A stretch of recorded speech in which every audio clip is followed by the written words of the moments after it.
მოგესალმებით. დღეს დილემას მორიგ ეპიზოდს ვიწერთ და თემა რომელიც დღეს ძალიან აქტუალური არის ზოგადად საქართველოში და არა მხოლოდ აქტუალური იყო ყოველთვის და დილემის მუღამიც ზოგადად არის ის რომ ის ერთხელ დაძლევადი არ არის ხოლმე, ანუ რაღაც ყველა თაობამ თუ ყველა ხანდახან პიროვნებამ თავის თავში აი ამ ადამიანურ დილემას რაღაცნაირი პასუხი უნდა გაცის, ანუ როგორ უყურებს თვითონ ამ ათომის საკითხს, რომელიც აწუხებდა კაცობრიობას შექმნის დღიდან. და ერთ-ერთი ბაზისური არის სამართლიანობის ცნება ზოგადად და სამართალი რომ მნიშვნელოვანი არის, ამაზე მეტყველებს რომ პირველი დოკუმენტები ზოგადად რაც კი არსებობს კაცობრიობაში, ხო, ტექსტები შემონახული, არის ზუსტად სამართლის დოკუმენტები, ხო, ანუ ის კანონმდებლობა, რომელიც ქვაზე არის ხვდავყოფილი. და ნუ რაც მეტყველებს იმას რომ პრინციპში სახელმწიფო არის კანონები, სახელმწიფო არის შეთანხმება ადამიანებს შორის, ადამიანებსა და მმართველებს შორის, მაგრამ ხშირ შემთხვევაში ეს დილემა, რომელზეც დღეს მინდა რომ ვისაუბროთ, ჟღერს შემდეგნაირად, რომელი არის უპირატესი, სამართლიანობა თუ წესრიგი. და ჩვენთვის ეს არ არის უცხო დილემა, ვინაიდან ჩვენ სახელმწიფოს მშენებლობის ძალიან სხვადასხვა ფაზები გავიარეთ და იყო მომენტი, როდესაც სტაბილურობა იყო მთავარი, უფრო ღირებული ვიდრე სამართლიანობა გახსოვთ. ვთქვათ, სამოქალაქო ომის შემდეგ ეს ბუნებრივიც არის, იმიტომ რომ მოთხოვნა დაკვეთა იყო ზუსტად რაღაცა ტიპის წესრიგის შექმნაზე და დამკვიდრებაზე და იქ სამართლიანობას ხშირად ადამიანი მეორე ადგილზე აყენებდა ხოლმე, თუ საერთოდ სადმე მიუჩენდა ადგილს. და დღესაც ძალიან ბევრი ავტორიტარული სისტემა ზუსტად ამ არჩევანის წინაშე აყენებს მოქალაქეს და ჩვენც სამწუხაროდ ამ არჩევანის წინაშე ვართ. სახელმწიფო, მთავრობა გვეუბნება, რომ რაღაცა მნიშვნელოვანი რამ არის შესანარჩუნებელი, არის წესრიგი გადასარჩენი, რასაც ისინი მშვიდობას ეძახიან და შესაბამისად სამართალმა უნდა გადაინაცვლოს მეორე ადგილზე და შედეგად ვიღებთ ცრუ მოწმეებს, ვიღებთ მოსამართლეებს, რომლებიც სამართალს არ აღასრულებენ და სამწუხაროდ ამორჩევლებს, რომლებიც ამ იდეას უჭერენ მხარს. პირველ რიგში ჩვენ საუბრობთ დღეს იურისტებთან ერთად, რაც ჩემთვის ძალიან ისეთი არის სარისკო, ასე ვთქვათ, იმიტომ რომ ეს ჩემი სფერო არ არის, მაგრამ ნუ პირველი ფილოსოფიური ფუნდამენტური შეკითხვა ის მაინც უნდა დავსვათ, არსებობს თუ არა ეს ზოგადად არჩევანი თქვენთვის როგორც ამ პროფესიაში მოღვაწე ხალხისთვის, არჩევანსა და სამართლიანობას და წესრიგს შორის და რას ვიღებთ თითოეული არჩევანის დროს, ანუ როგორ უყურებთ, რას ვიღებთ თუ საზოგადოება არჩევს მხოლოდ წესრიგს სამართლიანობის გარეშე და რა ხდება, როდესაც სახელმწიფო სამართლიანობაზე არის ამ პრინციპზე არის დაფუძნებული. ნებისმიერი თანმიმდევრობით გისმენთ. ხო, თვითონ სამართლიანობის კონცეფციას რო ჩაუღრმავდეთ, ალბათ სხვადასხვა პოლიტიკური სკოლა მას სხვადასხვაგვარად ხედავს, თუ ლიბერალიზმს მეტწილად სამართლიანობის პოლიტიკური განზომილება აინტერესებს, რაც უკავშირდება თავისუფლებებისა და უფლებების აღიარებას, მისი ბუნებითობის აღიარებას და იმას, რომ დაშვება, რომ ადამიანი თავისუფალია და თანასწორი წინ უსწრებს სახელმწიფოს, ანუ როგორც კონტრაქტს, რომელიც აფუძნებს სახელმწიფოს და სწორედ ამისთვის გვჭირდება შემდეგ ხო სახელმწიფო, რომ მან ეს შეთანხმება დაიცვას და გონიურული ბალანსი თავისუფლებებს შორის დაიცვას. მემარცხენე თეორიაში მარქსისტულ თუ პოსტსტრუქტურალისტულ სკოლებს თუ ავიღებთ, სამართლიანობის გაგება უფრო შორს მიდის და მას სამართლიანობა აინტერესებს არა მხოლოდ პოლიტიკურ განზომილებაში, არამედ ეკონომიკურ, კულტურულ, ეპისტემურ განზომილებაში. ხო, იმიტომ რომ ვთქვათ, იგივე მემარცხენე ტრადიციაში მთავარი იმედგაცრუება, ასე ვთქვათ, აი განმანათლებლობის შემდგომ, ხო, ბურჟუაზიული დემოკრატიების სწორედ იმაშია, რომ მან თვალი დახუჭა ეკონომიკურ სამართლიანობაზე, პოლიტიკური თავისუფლებებისა და თანასწორობის აღიარების ფონზე და შესაბამისად ის ვერ ხედავს იმ ღრმა კლასობრივ სოციალურ-ეკონომიკურ თანასწორობას, რომელიც სხვადასხვა ჯგუფებს შორის არსებობს. ამიტომაც ბუნებრივია, რომ მემარცხენე ტრადიციაში სამართლიანობას მოეთხოვება ხო არა მხოლოდ ის, რომ ძალაუფლება ეკუთვნოდეს ხალხს და სწორედ დემოკრატიული გზებით წყვეტდეთ პოლიტიკას, არამედ აქვს თუ არა რეალურად თანაბარი შესაძლებლობები სხვადასხვა სხვადასხვა სოციალურ კლასებს და ჯგუფებს პოლიტიკაში მიიღონ მონაწილეობა და მიიღონ სამართლიანი პოლიტიკები, ხო, მათ კონკრეტულ საკითხებთან დაკავშირებით. თუმცა უკვე მოგვიანებით განსაკუთრებულად თუ გავიხსენებთ ფუკოს ფემინისტურ ტრადიციებს, პოსტკოლონიურ დეკოლონიურ ტრადიციებს უკვე მათ აინტერესებთ არა მხოლოდ ეკონომიკური სტრუქტურების დონეზე სამართლიანობა, არამედ უკვე სამართლიანობა დისკურსებისა და ეპისტემების ხო ცოდნის დონეზეც, იმიტომ რომ პოსტკოლონიურმა რეალობამ სამყაროს დაანახა, რომ ძალიან ბევრი გამოცდილება, რომელიც კონკრეტულ ხალხებს, კულტურებს, ცივილიზაციებს ჰქონდათ, სათანადოდ დანახული აღიარებული არ იყო და მათ დასავლეთი აღწერდა ისე ხო როგორც მას შეეძლო ეს აღწერა როგორც კოლონიურ ძალას და ამ პერიოდში იწყება ძალიან სერიოზული მოძრაობები სხვადასხვა ხო კოლონიზებული ხალხები, სადაც ისინი საკუთარი ცოდნის, გამოცდილების, ცხოვრების წესის შესახებ აცხადებენ და სწორედ ეპისტემურ სამართლიანობასაც მოითხოვენ. ფემინისტურ ტრადიციაში ეს ძალიან მნიშვნელოვანია აქამდე ჩაგრული და ხმაწართმეული ქალებისა თუ სხვა ჯგუფების, ხო, თქვა ეთნიკური, რასობრივი ჯგუფების გამოცდილებების მოყოლა და მათთვის ხმის მისცემა და მათი ცოდნისა და გამოცდილების ლეგიტიმურად აღიარება. ამიტომაც მე როგორც მემარცხენე რაღაცნაირად სამართლიანობის უფრო მრავალგანზომილებიან თეორიას ვიღებ, სადაც სამართლიანობა არ პასუხობს მხოლოდ პოლიტიკური ძალაუფლების ღერძს, არამედ პასუხობს ეკონომიკურ, კულტურულ, ეპისტემურ ღერძებსაც და ბუნებრივია, რომ ის ბრმა არ უნდა დარჩეს იმ გეოპოლიტიკური ასიმეტრიისა და ცივილიზაციური ასიმეტრიების მიმართ, რომელიც არსებობს თქვათ იგივე გლობალურ ჩრდილოეთსა და გლობალურ სამხრეთს შორის და სადაც თითოეული ეს ხალხი ახერხებს გააცხადოს საკუთარი სუვერენული ინტერესებისა და ინტერესების შესახებ უფლებებში გამოიაზრებას თუ რესურსებზე წვდომაში თუ ასე შემდეგ. ამიტომაც მე რასაც შემოგთავაზებდით ის რაც ჩვენ კრიზისებს და ძალიან ბევრ კონფლიქტებს ეკონომიკურ, სოციალურ, პოლიტიკურ გამოსავალს მოუძებნი და სწორედ აი ამ მრავალგანზომილებაში სამართლიანობის დანახვა და ყველა ჯგუფისთვის სივრცეების, ძალაუფლების, უფლებებისა და რესურსებზე წვდომის მიცემა.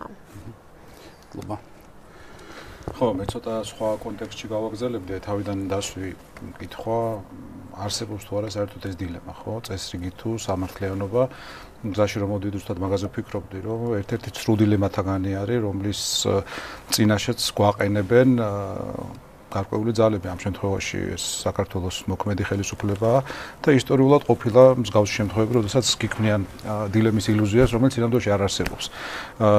35 წლის წინ დაახლოებით, როდესაც საქართველოში ეროვნული მოძრაობა იყო უკვე დასკვნით ფაზაში, ჯერ არ ქონდა დამოუკიდებლობა მიღწეული, მაშინ ჩემი ღრმა რწმენით შემოგდებული იყო ესეთი დილემა, რა უფრო მნიშვნელოვანია დემოკრატია თუ დამოუკიდებლობა. და ამაზე ხოცავდა ხალხი ერთმანეთს, ანუ მართლა სერიოზული დებატები მიდიოდა 80-იანების და ბოლოს.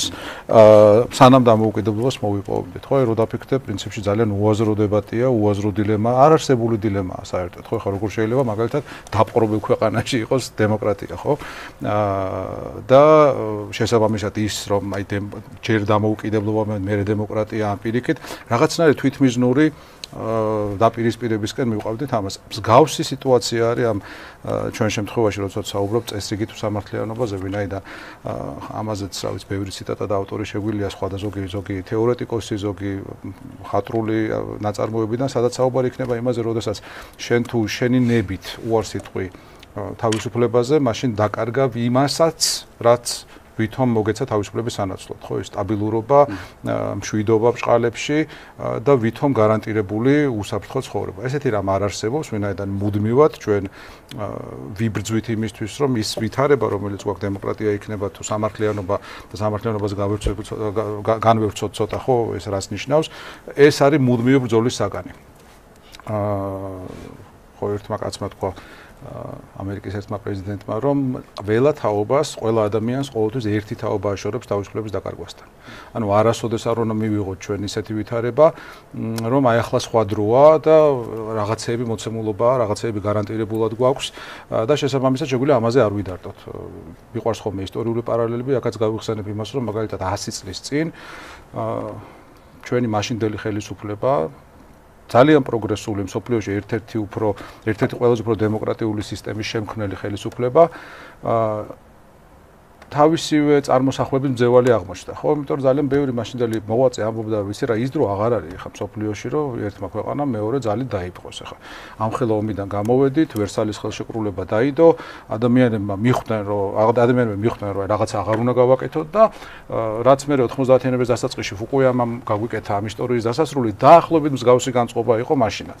და შესაბამისად ადამიანები ძალიან მოდუნდნენ, რაც მალევე შეავსო ნაციზმმა, კომუნიზმმა და ისეთმა ბოროტებამ, რომელმაც ათობით და ასობით მილიონი ადამიანის სიცოცხლე შეიწირა, რომ არაფერი თქვა ჩვენი ქვეყნის დამოუკიდებლობაზე. იგივე მოხდა ახლა 90-იანების დასაწყისში, რახან ფუკუიამა ვახსენეთ, რა თქმა უნდა, მას ეს ბოროტი განზრახვით არ გაუკეთებია, მაგრამ ნუ მისი ხედვა იყო, რომ დასრულდა ის რაღაცნაირი ძალაუფლებათა და ელიტათა შორის ბრძოლა, ადამიანი მიხვდა, რომ ლიბერალური დემოკრატია კარგია და შესაბამისად აწი ყველანი კარგად ვიქნებით, შეიძლება ყველა კარგად არ არის ჯერ, მაგრამ ნუ გზა ერთია ნათელი მომავლისკენ და აღმოჩნდა რომ აი სანამ დასავლეთი ამ ილუზიის ტყვეობაში იმყოფებოდა ავტორიტარული ქვეყნები და ის ჯგუფები რომლებიც ჩასაფრებული იყვნენ და რომელთაც უნდათ რევანში ძალიან მეთოდურად მიზანმიმართულად ემზადებოდნენ ამ რევანშისთვის ჩვენ და სამწუხარო და ჩვენში ჩვენ თავს მოვიაზრებ აი იმ კოლექტიური დასავლეთის ნაწილად ჩვენს დიდწილად არ გვინდოდა იმ პრობლემების შემჩნევა რომელთაც აქეთ მოვდიოდით, ხო? რაღაც შორს წავიდეთ, ახლა რუსეთზე რო არ, აი 90-იან წლებზე რო არ ვილაპარაკოთ, ვინაიდან ის ქაოტური რუსეთი დასავლეთს არ უნდოდა და ამის გამო თვალით დახუჭა პუტინის ხელისუფლებაში მოსვლაზე, მერე რაც ხდებოდა პუტინის პირობებში ვიცი, ხა ნებისმიერი თავმოყარე რეალისტი ლიდერი ამას თავის დროზე დაუსვამდა შედეგს. შესაბამისად არ მივიდოდით არც საქართველოში შემოჭრამდე, არც ყირიმის ანექსიამდე და მით უმეტეს არც 2022 წლამდე. შევახსენოთ მაყურებელს, რითი დაიწყო პუტინმა, დაიწყო იმით, რომ ააფეთქა საცხოვრებელი კორპუსები მოსკოვში, ვოლგოდონსკსა და ბუინაქსში. ეს დააბრალა ჩეჩნებს, შეიწრა ჩეჩნეთში და მეორე მსოფლიო ომის დროს ყველაზე დიდი სასაკლაო მოაწყო ევროპის კონტინენტზე. 200-დან 250,000 ადამიანამდე ჩახუცა თან ეს არ იყო რაღაც რაღაცნაირი ოპერაციაც არ ერქვა მე მგონი იმას, ჩვეულებრივად აი ფრონტალური ომი გამართა, მიწასთან გაასწორა ქალაქები და სოფლები. მერე იყო ბესლანის ტრაგედია, როდესაც რამდენიმე ტერორისტმა მძევლად აიყვანა 1 სექტემბერს მთელი სკოლა და იქ მისული ბავშვები.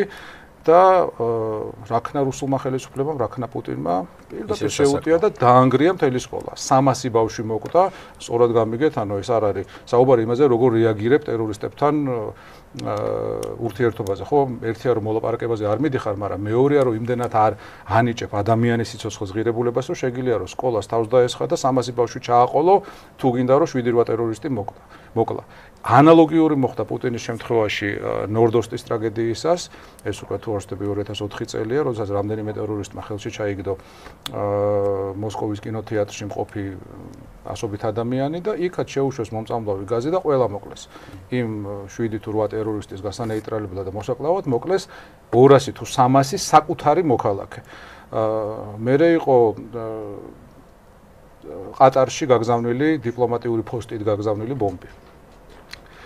დიპლომატიური ფოსტით რუსეთმა გააგზავნა ყატარში ბომბი, ეს ბომბი რუსმა ბრჭყალებში დიპლომატებმა დაუდეს მანქანის ქვეშ მამაშვილი ანდარბიევებს და ააფეთქეს.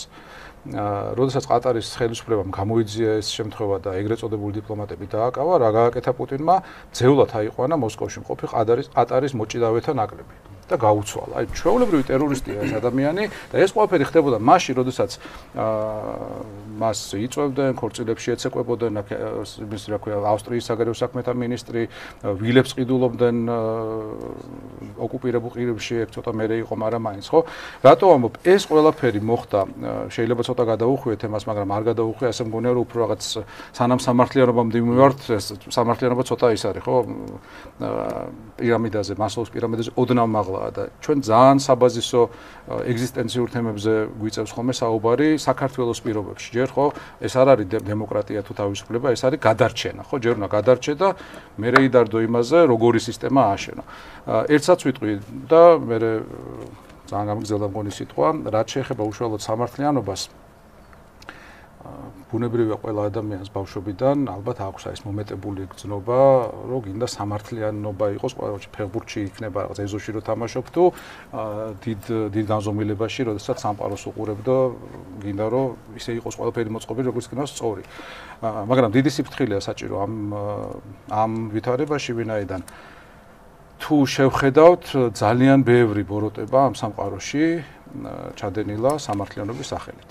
საფრანგეთის რევოლუცია დაიწყო სამართლიანობისთვის ბრძოლი და დამთავრდა იაკობინელთა დიქტატურით და თავების დაყრევინებით გილიოტინაზე, ხო? ანალოგიური რამ ბევრჯერ მომხდარა, ვახსენეთ უკვე 20-იანი წლები, როდესაც იტალიაში ფაშისტები მოვიდნენ, გერმანიაში ნაცისტები მოვიდნენ უკვე მალევე 10 წლის შემდეგ, ჩინეთში რაც მოხდა, ყველაფერი სამართლიანობისთვის ბრძოლის ეგიდით იყო. ამიტომ ძალიან სიფრთხილეა საჭირო თუ იმ შემთხვევაში და იმ საკითხზე საუბრისას თუ რა არის სამართლიანობა. ჩემთვის სამართლიანობა არის ის, რომ ჩვენ გქონდეს ქვეყანაში ინსტიტუტები, ისევ ქართულ კონტექსტში ვიქნები, სადაც ყველა ადამიანი შეძლებს, რომ მეტნაკლებად ეძიოს ეს სამართლიანობა და იქნება ეს checks and balance-ები თუ სხვადასხვა გზით თავისი სამართლიანობა დაამტკიცოს, ხო? იგივე ქოცების შემთხვევაში, რომ მოვიდნენ ესენი ხელისუფლებაში 2012 წელს, ერთ-ერთი მთავარი დაპირება იყო სამართლიანობის აღდგენა. ნუ მე კითხულობდი ხოლმე ხშირად, რომელი წლის განმავლობით უნდა აღვადგინოთ ეს სამართლიანობა, საინტერესოა, ხო? ერთ-ერთი ადამიანი, ხა ჩვენ თქვით, სახელები და გვარები ყოველთვის არ გვინდა, მაგრამ ნუ ვიტყვი ამ შემთხვევაში სახელი და გვარს იყო ვანო ჩხარტიშვილი, რომელმაც აღიდგინა სამართლიანობა და ჩამორთმეული ქონება დაიბრუნა. არავის არ უკითხავს, ოღონდ როგორ მიიღო მან ეს ქონება, სანამ ჩამოართმევდა. ხო? აი აქ სამართლიანობა ჩემი აზრით ძალიან ისეთი რაღაცა მყიფეცნება, შეიძლება არც თუ ისე მყიფე, მაგრამ ამიტომ გვიწევს განსაკუთრებული სიფრთხილე და ჩემი აზრით მნიშვნელოვანია სამართლიანობისთვის ის თუ როგორ მიიღება კანონები ახსენე შენ, ხო? ჩვენთან კანონი როგორ მიიღება, მოუნდება ივანიშვილს რომ შემოიტანოს თავის ნახატების კოლექცია, დარეკავს ვიღაცასთან, შეიკრიბება პარლამენტში და 3 დღეში არის ახალი კანონი, რომელიც მას საშუალებას აძლევს, რომ ისე შემოიტანოს ეს მილიარდიანი კოლექცია სავარაუდოდ, რომ მრავალი ასეული მილიონი არ გადაიხადოს ბიუჯეტში. ცივილიზებულ დემოკრატიულ ქვეყნებში კანონის მიღება არის რაღაც პროცესი, სადაც საზოგადო ზუსტადაც რომ აი სხვადასხვა ჯგუფები არიან ჩართული, მანამდე ჩვენთანაც ვენეციის კომისიის დასკვნასაც რაღაც აზრი ქონდა და ასე შემდეგ რაღაც პროცესია, ხო, საზოგადოებრივი განხილვა, ეს მოგწონს, არ მოგწონს.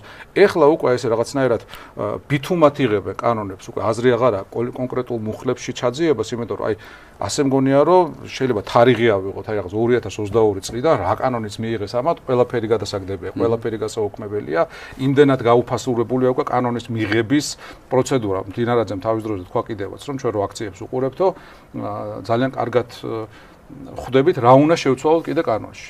აი არ მომწონს რაღაცა, შევცვალე კანონი და ხვალიდან უკანონოა. ხო, აი როგორ უნდა ვისაუბროთ სამართლიანობაზე, სადაც კანონი შეიძლება ასე იცვლებოდეს ქვეყანაში.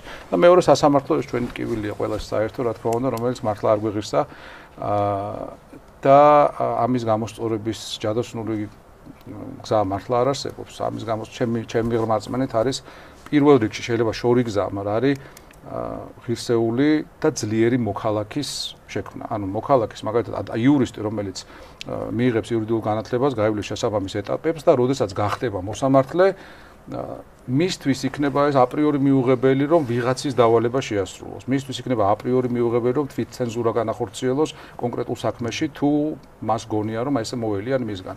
რა ვიცი, ხო ჩვენ აქ ვინც ვარ შეკრებილები, ასე მგონია, რომ კონიუნქტურისგან დამოუკიდებლად არის რაღაცები, რასაც არასდროს არ ვიზამთ. ხო ასეა? მე მგონი არ ვშტები და ამას არ განსაზღვრავს ის, რომ კანონში ასე წერია, ან კანონში ისე წერია. ხო არის რაღაცა, რასაც ჩვენ ვიზამთ ან არ ვიზამთ. და სასურველია, რომ მოქალაქე იყოს ისეთი, ბევრი მოქალაქე, რაც შეიძლება მეტი, რომელიც ზუსტად ასე მოიქცევა. ხო, მე მაინც უფრო კონკრეტულად მე შეგვიძლია ვიკითხოთ, იმიტომ რომ ყველანი რაღაცნაირად ცვლილებისთვის ვიხწვით ბოლო 1 წლის განმავლობაში და არა მხოლოდ, ხო, უფრო დიდი ხნის განმავლობაში და დარწმუნებული რაღაცა კონკრეტული გზები არსებობს რეფორმის, იმიტომ რომ ხშირად, როდესაც ამ პროცესებს აკვირდება და უფრო გათიშული არის პროცესები, მაგ შეკითხვას სვავს, რომ რითი ანაცვლებთ რა რითი აპირებთ შეცვლას და მხოლოდ ის რომ აი კარგი მოქალაქე, იმიტომ რომ კარგი მოქალაქე შეიძლება დაგჭირდეს ძალიან დიდი ხნის განმავლობაში რომ გაიზარდოს, ხო? და რამე სხვა გზებით თუ არსებობს, მაგაზეც კარგი იქნებოდა, მაგრამ ჯერ საფას მიხარია თქვენი მოსვენა, პირიქით საერთოდ არ გაგრძელებიათ არც ერთს და მეც ლევანთან ერთად მოგისმენთ ხოლმე პრინციპში. ჩემთვის როგორც ხო იურისტისთვის რა, სამართლიანობა რამდენიმე level-ზე არსებობს, რამდენიმე ეტაპად არსებობს რა, არის კონკრეტულ კითხვებთან დაკავშირებული სამართლიანობა, ხო, აი ეხლა სისხლის სამართალში ძალიან ბევრი ასე ტრაგიკული კოლიზიის შემთხვევები, აი კონდუქტორის დილემა, რომელიც არის მაგალითად ხო, აი 5 ადამიანი უნდა გაწეროს თუ ერთი რაღაცა მსგავსები. არის ეს პოლიტიკასთან დაკავშირებული ხო, ანუ სახელმწიფო პოლიტიკა როგორი უნდა იყოს მოწყობილი იმისთვის, რომ ქვეყანა რაღაც თითოეულმა მოქალაქემ იგრძნოს თავი, რაღაცა თანასწორად ასე შემდეგ პრინციპში როლზი რისკენაც მოგვიწოდებს.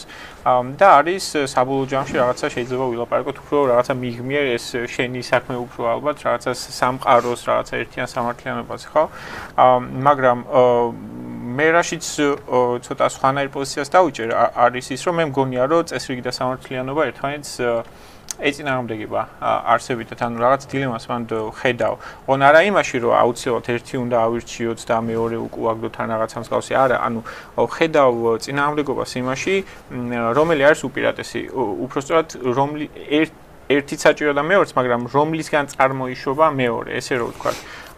ანუ თუ იმიტომ რომ წესრიგი თავისთავად შეიძლება იყოს სამართლიანი. აი სამართალზე თუ საუბრობთ ამ დროს, ხო? აი სამართალი რისგან შედგება, ამ სამართალს რა ელემენტარული წესები უნდა ჰქონდეს, ხო? ნორმები უნდა იყოს მიღებული პარლამენტის მიერ რაღაცა პროცედურული სამართლიანობა თუ არის დაცული თანმიმდევრობა და ასე შემდეგ. ასის სამართალში განსაკუთრებით აი სამართლიანი გაფრთხილება თუ არის fair warning თუ წინასწარეუბნები ადამიანს, რომ აი რაღაცას თუ გააკეთებ, მე აი ასე და ასე დაისჯები, ხო? შემდეგ სასამართლო პროცედურა თუ არის რაღაცა თანმიმდევრული წესები არ ირღვევა პროცესი ისე მიმდინარეობს ხო თავისთავად ეს წესრიგი წარმოშობს გარკვეულ სამართლიანობასაც რასაც ზოგიერთები ეთანხმებიან ზოგიერთები არ ეთანხმებიან ეხლა დღეს რომ მივიღოთ სიტუაცია რომ აი ავტორიტარულ ქვეყნებშიც რა ვიცი საუდის არაბეთიდან ჩრდილოეთ კორეამდე სულ ერთია საათ ხო ანუ შეიცვალოს უცებ მოიხსნას ყველაფერი შეიძლება იმ სოციუმმა იგივე წესრიგი აერჩიოს იმიტომ რომ იმას ხედავენ სამართლიანად ანუ ამ შემთხვევაში მივდივართ უფრო ჰობსის გაგებასთან სამართლიანობის, იმიტომ რომ ამ ადამიანებს ის წესრიგი ყველაფერს ურჩევნიათ. ოღონდ არ იყოს ის 90-იანები, ხო, ჩვენთვის ოღონდ სტაბილურობა ის შალვარამიშვილის კლიპში როგორც არის და ამ შემთხვევაში წესრიგი ქმნის გარკვეულწილად არა მხოლოდ სამართალს, არამედ სამართალს ასე არის და მორჩა და აქედან მოდის პრინციპში აი ჩვენი ალბათ სკოლანდელი რაღაცა ის ფრაზა რომელიც ძალიან გძულდა ალბათ ეს არ მოგწონს წადი იმიტომ რომ აი აქ ჩვენ ეს სამართლიანობა გვინდა შენთვის არ მოგწონს შეგიძლია წახვიდე აქ ეს მიგვაჩნია სამართლიანად და მორჩა მაგრამ მეორე თუ ჰობსის ნაცვლად ლოკს ავირჩევთ ხო სიტყვაზე ძალიან ფართოდ ვამბობ მაგრამ მაინც შეიძლება სამართლიანობა არის პრიმატული ეს ჩვენი არჩევანია პრინციპში რას ვირჩევთ შეიძლება წესრიგი ვერ იქნება წესრიგი არ იქნება ის რა სიტუაციაც გვექნება როგორი დაალაგებული ვითარებაც გვექნება თუ სამართლიანობას არ ეფუძნება ხო ამ შემთხვევაში და მე მგონია რომ ეგ გვიბიზგებს იმისკენ რომ რაღაცა ცვლილებებისკენ მივდიოდეთ იმიტომ რომ არ შეიძლება რომ თუ კანონში გვიწერია რომ დაუშვათ ქურდობის გამო ხელი უნდა მოაჭრა ადამიანს ან რა ვიცი რასაც თუნდაც აი ეს მე-18 საუკუნის ფრანგი განმანათლებლები წერდნენ ხო აი ჰიუგო რასაც წერს კლოდ გეში მაგალითად რომ ადამიანი ჯერ მიხედე სახელმწიფონა მე მოაჭერი თავი რაღაცა ქურდობისთვის ხო ერთი პურის ქურდობისთვის ელემენტარული სამართლიანობა თუ არ იყო ისე წესრიგი ვერ იქნება. ამიტომ გარკვეულწილად არსებობს ამათ შორის დილემა, როგორ არ არსებობს უბრალოდ გაჩვენ ჩვენ რას ვირჩევთ. და ეს არ არის მართლა ფუკუიამასეული რაღაცა გადაჭრილი დილემა, იმიტომ რომ დღესაც გვაქვს ბევრი სახელმწიფო, სადაც ინტერნეტიც არის, განათლებაც არის, ვერ ვიტყოდი რომ დიდად ავტორიტარიზმიც არის, მაგრამ ადამიანები ირჩევენ თუნდაც სამართლიანობისგან მეტწილად დაცლილ წესრიგს. სრულად უსამართლო, სრულად სამართლიანი სახელმწიფოები, ასევე რაკი სამართლიანობა ნეგატივი შეფასებით იცნება, ხო, არ არსებობს ისე როგორც წმინდად კაპიტალისტური ან წმინდად რაღაცა კომუნისტური ეკონომიკა დღეს, მაგრამ აი სალვადორი არის ჩემთვის ერთ-ერთი ყველაზე საინტერესო სახელმწიფო, რასაც აი მიუყვები, არ ვიცი რამდენი წელია უკვე რაც იქ ბატონი ბუკელე მოვიდა იმის შემდეგ. გვაქვს ქვეყანა, სადაც მოსახლეობა ირჩევს თავისი ნებით, რომ აი სამართლიანობა კი არა, ადამიანის ძირითად უფლებებზე ჩვენ რაც ვიწერია კონსტიტუციის მეორე თავში, ძირითად უფლებებზე, ყველა უფლებაზე ამბობენ უარს. ოფიციალურად თან ეს არ არის რაღაცა დამალული ამბავი, ანუ ადამიანმა თქვენს ამაზე უარი, ოღონდ მკვლელობის რიცხვი ჩამოსულიყო ქვემოთ. ანუ იქ მართლა ეს სტაბილურობა, მართლა ეგ აირჩიეს, მშვიდობა აირჩიეს და ასე შემდეგ, ხო? მეორე ამბავი არის ის, რომ ეს იქაური პრეზიდენტი როგორ იყენებს ამას იმისთვის, რომ ეს თავისი წესრიგი გაასაღოს ერთადერთ შესაძლო ალტერნატივად და აი მე თუ არ ვიქნები, ჩვენ დავბრუნდებით იმ ქაოსში, რაც ნუ იმათ შემთხვევაში 10-იან წლებში იყო, ჩვენ შემთხვევაში 90-იანებში და ასე შემდეგ. და ამ ყველაფერს პრინციპში მივყავართ ძალიან დაბნეულ მოცემულობამდე, ესე რომ ვთქვა, სადაც კი ამ ძალიან კომპლექსური შეიძლება იყოს იმის აღქმა რა არის სამართლიანობის საიტკენ უნდა მივდიოდეთ საერთოდ. არის თუ არა ამაზე პასუხი საერთოდ ინსტიტუციები, ხო? იმიტომ რომ ხედავთ ბევრ ქვეყანას, რომელიც ძალიან დემოკრატიული იყო ძალიან ცოტა ხნის წინ და ვერ გაძლევს ინსტიტუციებმა. ინსტიტუციები რამდენად არის გამოსავალი. ხო, ფუკუიამას დროს ჯეროდათ ადამიანებს რომ კი გაძლევს აბა რასიზმს, დემოკრატიული ტრადიციები, ასლოვანი ასე ვერ გაძლო. ამიტომ ახალი რაღაც გვაქვს საძებნელი და აქ ერთ რაღაცასაც შემოვიტან, იმიტომ რომ ეგ მგონია ძალიან საკვანძო, რომ ჩვენი მსჯელობისას გავითვალისწინოთ, რაც აქამდე არ ყოფილა. ეს არის სოციალური მედია და ციფრული სამყარო, რაც მოახდენს, ჯერ თუ არ მოუხდენია იმხელა გადატრიალებას სამყაროში, რაც თავის დროზე გუტენბერგის საბეჭდმა წიგნის საბეჭდმა მანქანამ მოახდინა. წარმოუდგენელი სისწრაფით მივდივართ იქ, სადაც აბსოლუტურად არანაირ სინათლე არ არის, ანუ ძალიან ხელისწესებით მივაბიჯებთ წინ და აი მანდ როგორი იქნება სამართლიანობის და წესრიგის დაყოფა, ეს იქნება გადამწყვეტი იმისთვის, რომ როგორ ფორმირდებიან მომავლის სახელმწიფოები და ამ დილემებში უკვე ვართ. მაგალითად, რა დონეზე უნდა აკონტროლოს სახელმწიფომ ციფრული მედია, სოციალური მედია, ცენზურა უნდა იყოს თუ არა. ბრიტანეთში, საფრანგეთში, გერმანიაში უკვე არის ამერიკის შეერთებულ შტატებში კანონები, რომლებზეც ნახევარი მოსახლეობის აბსოლუტურად დარწმუნებულია, რომ ეს არის ცენზურა, არ შეიძლება და ასე შემდეგ. მეორე ნაწილი აბსოლუტურად დარწმუნებულია, რომ ამის გარეშე ბავშვები, რა ვიცი, პორნოს ყურებამ და ასე შემდეგ, მთლიან გაანადგურა მომავალი თაობა და ნარკოტიკებმა და ასე შემდეგ, ხო?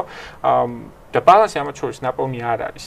თუ ჩვენ და ძალიან ისე ვუახლოვდებით ამ ციფრული სამყაროს გამო სიტუაცია, სადაც მე მგონია, რომ ყველაფერს თავიდან გადალაგება მოგვიწევს. და ხელოვნური ინტელექტიც დაამატე იმას, რაც ახსენე. კი, იმიტომ რომ ვისაც ექნება ყველა ეს წყარო, ის განსაზღვრავს რა არის თავისუფლება, ის განსაზღვრავს რა არის სამართლიანობა და ასე შემდეგ. და მან კიდევ ერთი საკითხი რაც შემოდის, რომ შეუძლია კი საერთოდ სახელმწიფოს სახელმწიფოს დამოუკიდებელ სუვერენულ სახელმწიფოს, რომ საერთოდ გააკონტროლოს ეს ყველაფერი. იმიტომ რომ აი ეს რა ქვეყნები ჩამოთვალე, იქ ყველგან თვითონ ამ ტექ კომპანიებზე გადაიტანეს ცენზურის, ანუ რეგულაციის, აღსრულების ყველა ბერკეტი. სახელმწიფოს არ შეუძლია, საფრანგეთს თუ არ შეუძლია, გერმანიას თუ არ შეუძლია და ასე შემდეგ, ვის შეუძლია. და მაშინ ხო არ ვიგებთ იმ სიტუაციას, სადაც ზუსტად ეს ტექ კომპანიები განსაზღვრავენ ჩვენს მომავალს, იმ ინფორმაციას, რასაც ვიგებთ და იმ დასკვნებს, რასაც ამ ინფორმაციის მიღების შედეგად გამოვიტანთ, ხო? სამართლიანობა აქამდე რაც გვეგონა, მე მგონია, რომ ძალიან დიდწილად გადაიწერება, იმიტომ რომ წესრიგის საჭიროება გაჩნდება აბსოლუტურად სხვანაირ. წესრიგი იქნება არა ის, რაც ქუჩაში ხდება რაღაცა დანა და ასე შემდეგ, არამედ თუ რა ხდება ჩვენ ციფრული ეკრანის მიღმა. ეგ განსაზღვრავს ჩემი აზრით ჩვენს მომავალს. რომ შენ ახსენე რომ 10 წლის მერე საინტერესო იყოსო და ეს მონაკვეთი ალბათ საინტერესო იქნება 10 წლის მერე რომ AI შეხედავს იმას ეპიზოდს და ჩვენზე რაღაცას ლაპარაკობდა. ბევრი სხვადასხვა რამ ახსენეთ, რომელიც ღირს გამოკიდებათ და ჩაშლათ, ასე ვთქვათ. და ერთ-ერთი არის აქ გუტენბერგი ვახსენეთ და ლუთერი მინდა შემოვიტანო, ოღონდ ცოტა სხვა მხრივ ზაზა თქვა სამართლიანობის სახელით რა ბოროტება კეთდება. და არ ეგეთ ნაწარმოები კლაისტის მიხაილ კოლჰაასი, რომელიც ფიქრობ მართლა დღეს ძალიან წასაკითხი ტექსტი არის ჩვენთან. და იწყება ცნობილი დასაწყისი აქვს, რომ აქ ცხოვრობდა მიხაილ კოლჰაასი, რომელსაც სამართლიანობის განცდა იმდენად მოჭარბებული ჰქონდა, რომ ის გადაიქცა ბოროტმოქმედად და რატო? იმიტომ რომ ბატონი მას რაღაცა ცოლს მოუკლავს, ცხენებს წაართმევს და ის იწყებს შურისძიებას და არის აბსოლუტურად მართალი არის თავის შურისძიებაში. ოღონდ მიდის და ქალაქებს წვავს და მოკლედ მისდევს იმ ვინც მას დაუშავა რაღაც. ერთ-ერთ ეპიზოდში ხდება მარტინ ლუთერი თვითონ წერილს მიწერს, რომ შემხვდი, ანუ წერილს გამოაქვეყნებს ლუთერი, რომ ძალიან ცუდად იქცევი ეს რაღაც კეთება არ შეიძლება, იმიტომ რომ ხალხმა რა დააშავა, ვინც ქალაქებში ცხოვრობს. და ეს ჩუმად შეხვდება ლუთერს და იქ ლუთერი გაკიცხავს და ეტყვის, რომ ვინ ხარ შენ, რომელმაც შენ თავზე იტვირთე სამართლიანობის აღსრულება, იმიტომ რომ არსებობს ღმერთი და არსებობს სახელმწიფო და შენ ესე არ ღვევ. მაგრამ მე ძალიან არ მომწონს ლუთერის ეს პასუხი, იმიტომ რომ როგორც კი სახელმწიფო თავად არის უსამართლობის ჩამდენი, მე მგონია რომ მოქალაქეს აქვს უფლება, რომ ეს სამართლიანობის აღსრულება საკუთარ თავზე დაიბრუნოს. მაგრამ აქ ფუნდამენტური ალბათ შეკითხვა ზოგადად რაც არც ვისაუბრი არის რა არის სამართლიანობა და სკოლაში ძალიან ხშირად უყვართ ხოლმე და სუფრის საუბრებშიც სამართლის უგუელბელყოფა არგუმენტით რომ ყველაფერი არის სუბიექტური. აი ჩინეთში ესე არის ძმაო და ეხლა მაშინ მე არ ვეთანხმები ამას სუფთა ფილოსოფიურად, ან მე გონია რომ რაღაცაზე რაციონალურად შეიძლება რომ ყველა ადამიანი შეთანხმდეს. და შეიძლება კულტურული განსხვავებები იყოს, მკვლელობაზე რამდენი უნდა მიუსაჯო, აი ეგეთი ნიუანსი, მაგრამ ის რომ მკვლელობა ცუდი არის, ამაზე შეთანხმება სუფთა ადამიანური რამ გონია. თქვენ როგორ უყურებთ სამართლს, ობიექტურია თუ სუფთად სუბიექტური არის და რომელიმე არჩევანის შემთხვევაში, მაგალითად მე მგონია რომ მისი სუბიექტურობის დამტკიცების შემთხვევაში უბრალოდ უარს ვაცხადებ იმაზე, რომ სამართალი აღსრულდეს, იმიტომ რომ მაშინ რა უფლება გვაქვს თუ სუბიექტურ განცდებზეა დაფუძნებული და რას თუ ჩემსავით ფიქრობთ, რომ ობიექტური მარცვალი შეიძლება იყოს, მაშინ რა არის ეს? ანუ რა განსაზღვრავს რომელიმე კანონის, რომელიმე დადგენილების თუ ბრძანებულობის, თუ ბრძანების აი ამ ობიექტურობას და რატომ უნდა მიყვეთ მას? როგორ ფიქრობთ? თამდრობა როგორც თქვენ იგამათებთ, ერთმანეთსაც უნდა იგამათოთ.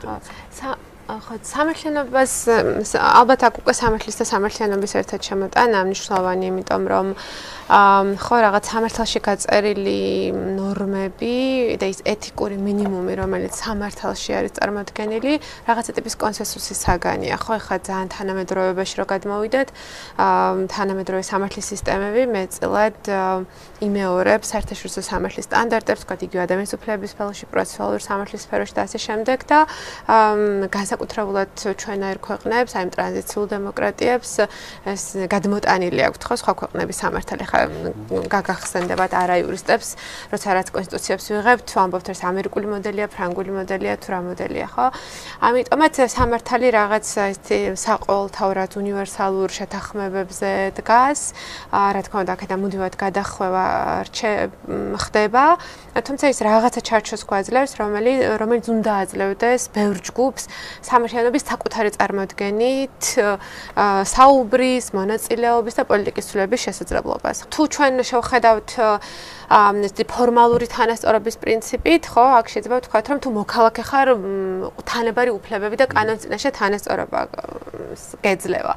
მაგრამ ვთქვათ, მემარცხენე კრიტიკა ორივეს მიმართ ის არის, რომ შეიძლება შენ კანონის წინაშე თანასწორობა მოგხსენ, მაგრამ საფუძვლად მდებარე უთანასწორობებს და ასიმეტრიებს ვერ ხედავს ეს მოდელი და შესაძლოა ის ბრმად დარჩეს იმ განგრძობადი გაჭიანურებული სიღარიბის გამოცდილებების მიმართ, რომელიც ადამიანების მასებს შეიძლება ქონდეს და როგორც წესი სიღარიბეს თან ერთვის სხვა ტიპის ჩამორთმევების, ხო, სათანადო განათლებაზე, კულტურაზე, წვამის, დემოკრატიულ პროცესებში მონაწილეობის შესაძლებლობების ჩამორთმევა, ამიტომ მას უფრო საჭიროებები აინტერესებს და შესაბამისად ცდილობს, რომ გამოათანაბროს ძალიან აშკარა ასიმეტრიების სხვა ჯგუფებს შორის.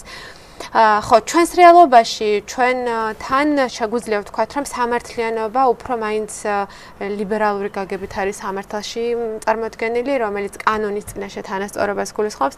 ძალიან ხშირად ეს პრინციპი პრაქტიკაში ირღვევა, მაგრამ ჩვენ ნაკლებად საუბრობთ არსებით თანასწორობაზე, ხო, ანუ ისეთ რეალობაზე, სადაც ეს ასიმეტრიები, ძალაუფლებრივი, ეკონომიკური, ხო, კულტურული ასიმეტრიები დანახულია და ჩვენ ვცდილობთ, რომ უფრო მეტი ძალისხმევა ჩავადებინოთ სახელმწიფოს, უფრო მეტი ღარიბების მხარდასაჭერად, ხო, რა ვთქვათ, პენსიონერების, ეთნიკური უმცირესობების თუ ასე შემდეგ.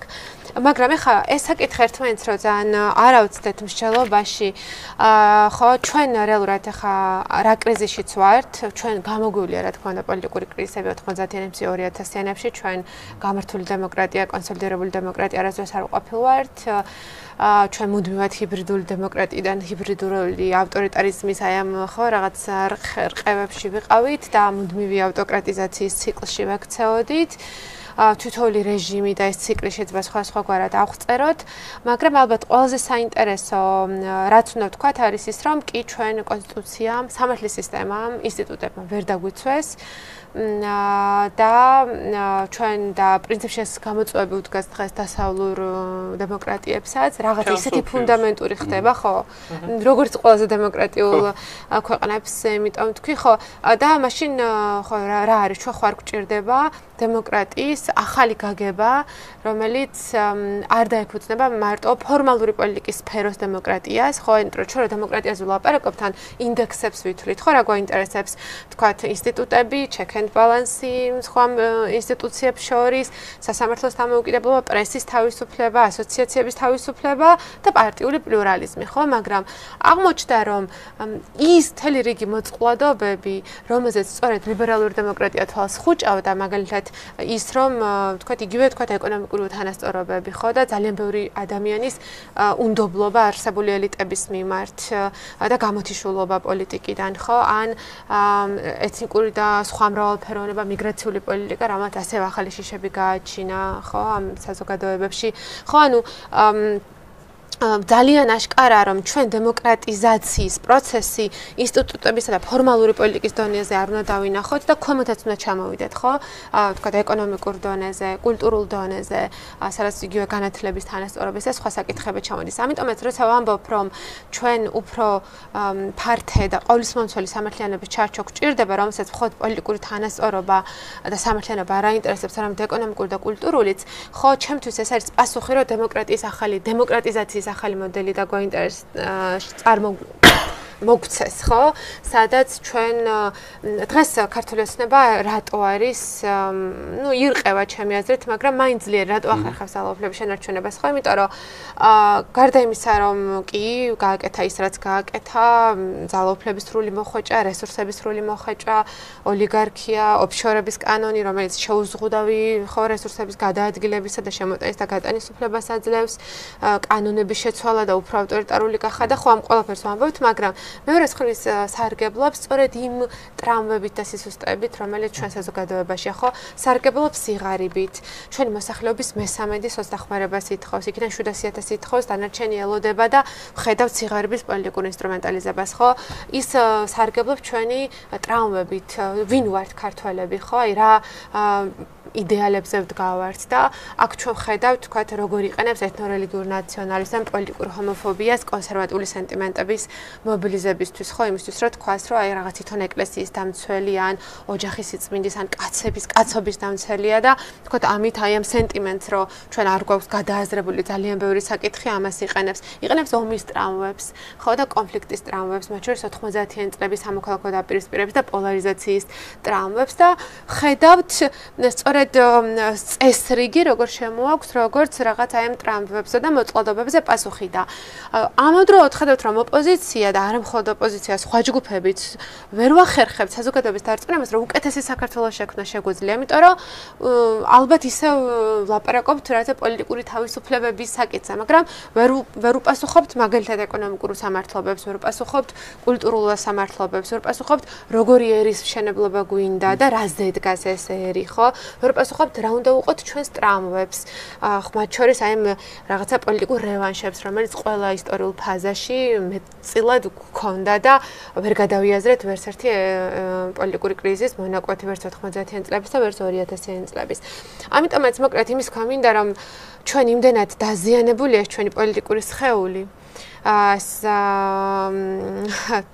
ჩვენი სოციალური ქსოვილი, რომ ჩვენ ძალიან გვჭირდება სამართლიანობაზე მსჯელობა იმისთვის, რომ ეს კრიზისი დავძლიოთ და თუ ჩვენ მხოლოდ აი ამ პოლიტიკური ზედაპირით შემოვიფარგლებით, სადაც ისევ დავიჯერებთ, რომ მარტო ინსტიტუტების გაძლიერება გვჭირდება და პოლიტიკური პლურალიზმი გვჭირდება, მაგრამ თვისებრივი ცვლილებები არ გვჭირდება, როგორც ჩავიდეს დემოკრატია ქვემოთ ადამიანებში. ძლიერი მოქალაქეები ოღონდ იმ გაგებით, რომ ის ეკონომიკურად ძლიერი იქნება, თანასწორ განათლებაზე, ჯანდაცვაზე და სხვა სერვისებზე წვდომა ექნება, ხო?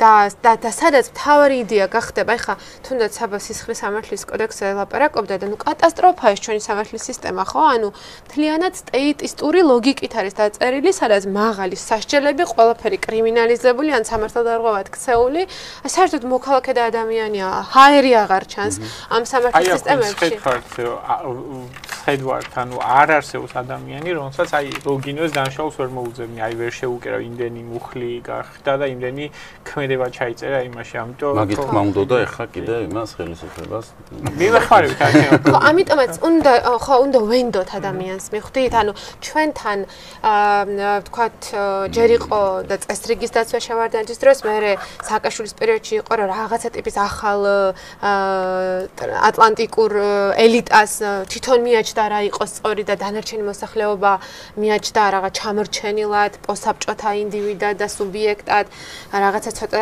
რელიგიურად, ცოტა ნაციონალისტურად, ამიტომ თვითონ იცოდნენ, ქვემოდან ზემოთ უნდა ჩატარებულიყო რეფორმები და ეს მოდერნიზაციის პროცესი და ამიტომ იქ ისევ ვიღაცები ამბობდნენ რა იყო პრიორიტეტი და ადამიანს არ ვენდობოდით, ხო?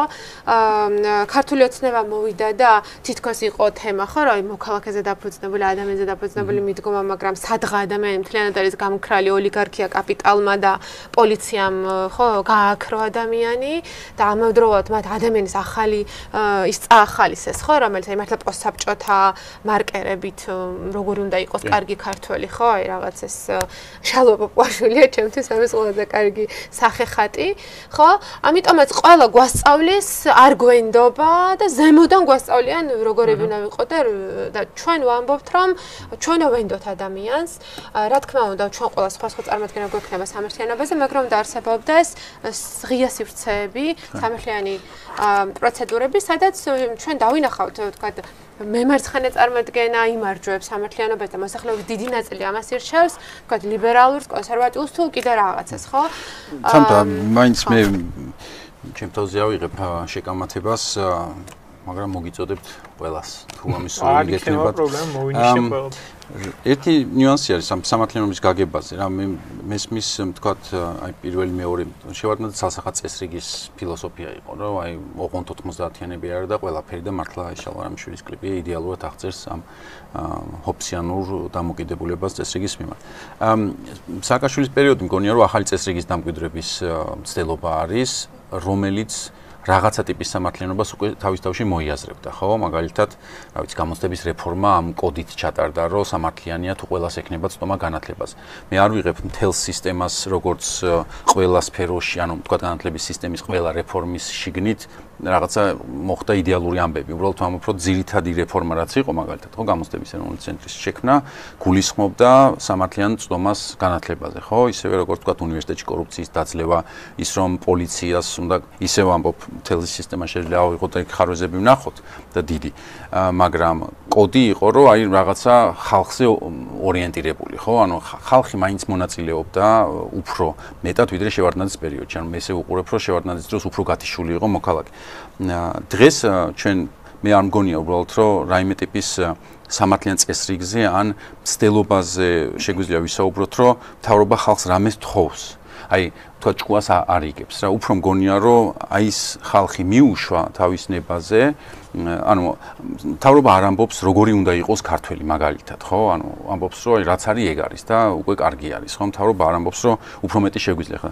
როგორც ახსენე, რომ თქვათ ჩვენ გვაქვს უფლება, რომ რაღაცა მივიღოთ, ხო? კიდე რაღაცები და უკეთესები ვიღოთ, ანუ ამ შესაძლებლობა გვაქვს. მთავრობა ამაზე არ საუბრობს, ამბობს, რომ აი ეს რაც არის მაქსიმუმი და ნელ-ნელა ეს ცნობიერება დაჯდა რა, რომ მთავრობა ჩვენ არაფერს არ გვთხოვს გარდა იმისა, რომ თქვა ჩვენი საქმე პატარა ვაკეთოთ და თუ შემწეობასაც მივიღებთ, უკვე კარგი იქნება. ამიტომ ცოტა აღწერის დონეზე არ მგონია რომ თქვა წინა პერიოდები და ეხა ეს პერიოდი ერთნაირად შეიძლება აღწეროთ იმ დამოკიდებულებით, რომ არა, რომ საერთოდ მთავრობა რამეს თხოვს მოსახლეობას, აი ამას. ერთადერთი რასაც უზრუნველყოფს. არაფერი არ უნდა თხოვოს. ჩვენ უნდა განსაზღვროთ რა გვინდა. ხო ხვდებით, არა, არაფერი სააკაშვილის რეჟიმის მიმართ უკმაყოფილებების შედეგიც ეგ იყო, რომ ზემოდან ქვემოთ მოდიოდა რათა მორალური და სხვა განსაზღვრა, საერთოდ სათანადო სუბიექტი, სათანადო მოქალაქე, სათანადო ადამიანი. ეს მთავრობის საქმე არ არის, მთავრობის საქმეა, რათა კონკრეტული პოლიტიკების გატარება, სამართლის აღსრულება და ასე შემდეგ, ხო? ქვემოთ ადამიანებმა უნდა გადაუწყვიტონ დემოკრატიული პროცესებით და ჩვენ ვერ ვიტყვით, რომ სააკაშვილის პერიოდში ვინმე წყვეტდა, იმიტომ რომ მაშინ სწორედ ეს დისკურსი იყო, რომ ყველა ვინც შეიძლება ყოფილიყო კონფლიქტში, იდეოლოგიურ ან სხვა კონფლიქტში მასთან, იყვნენ რუსეთის აგენტები. ანუ მაშინ რუსეთის სახელით, ხო, რუსეთთან დაპირისპირების სახელით და ამ გაგების წესრიგის სახელით დემოკრატიაზე ძალიან სერიოზული კომპრომისები ითქვა, ხო?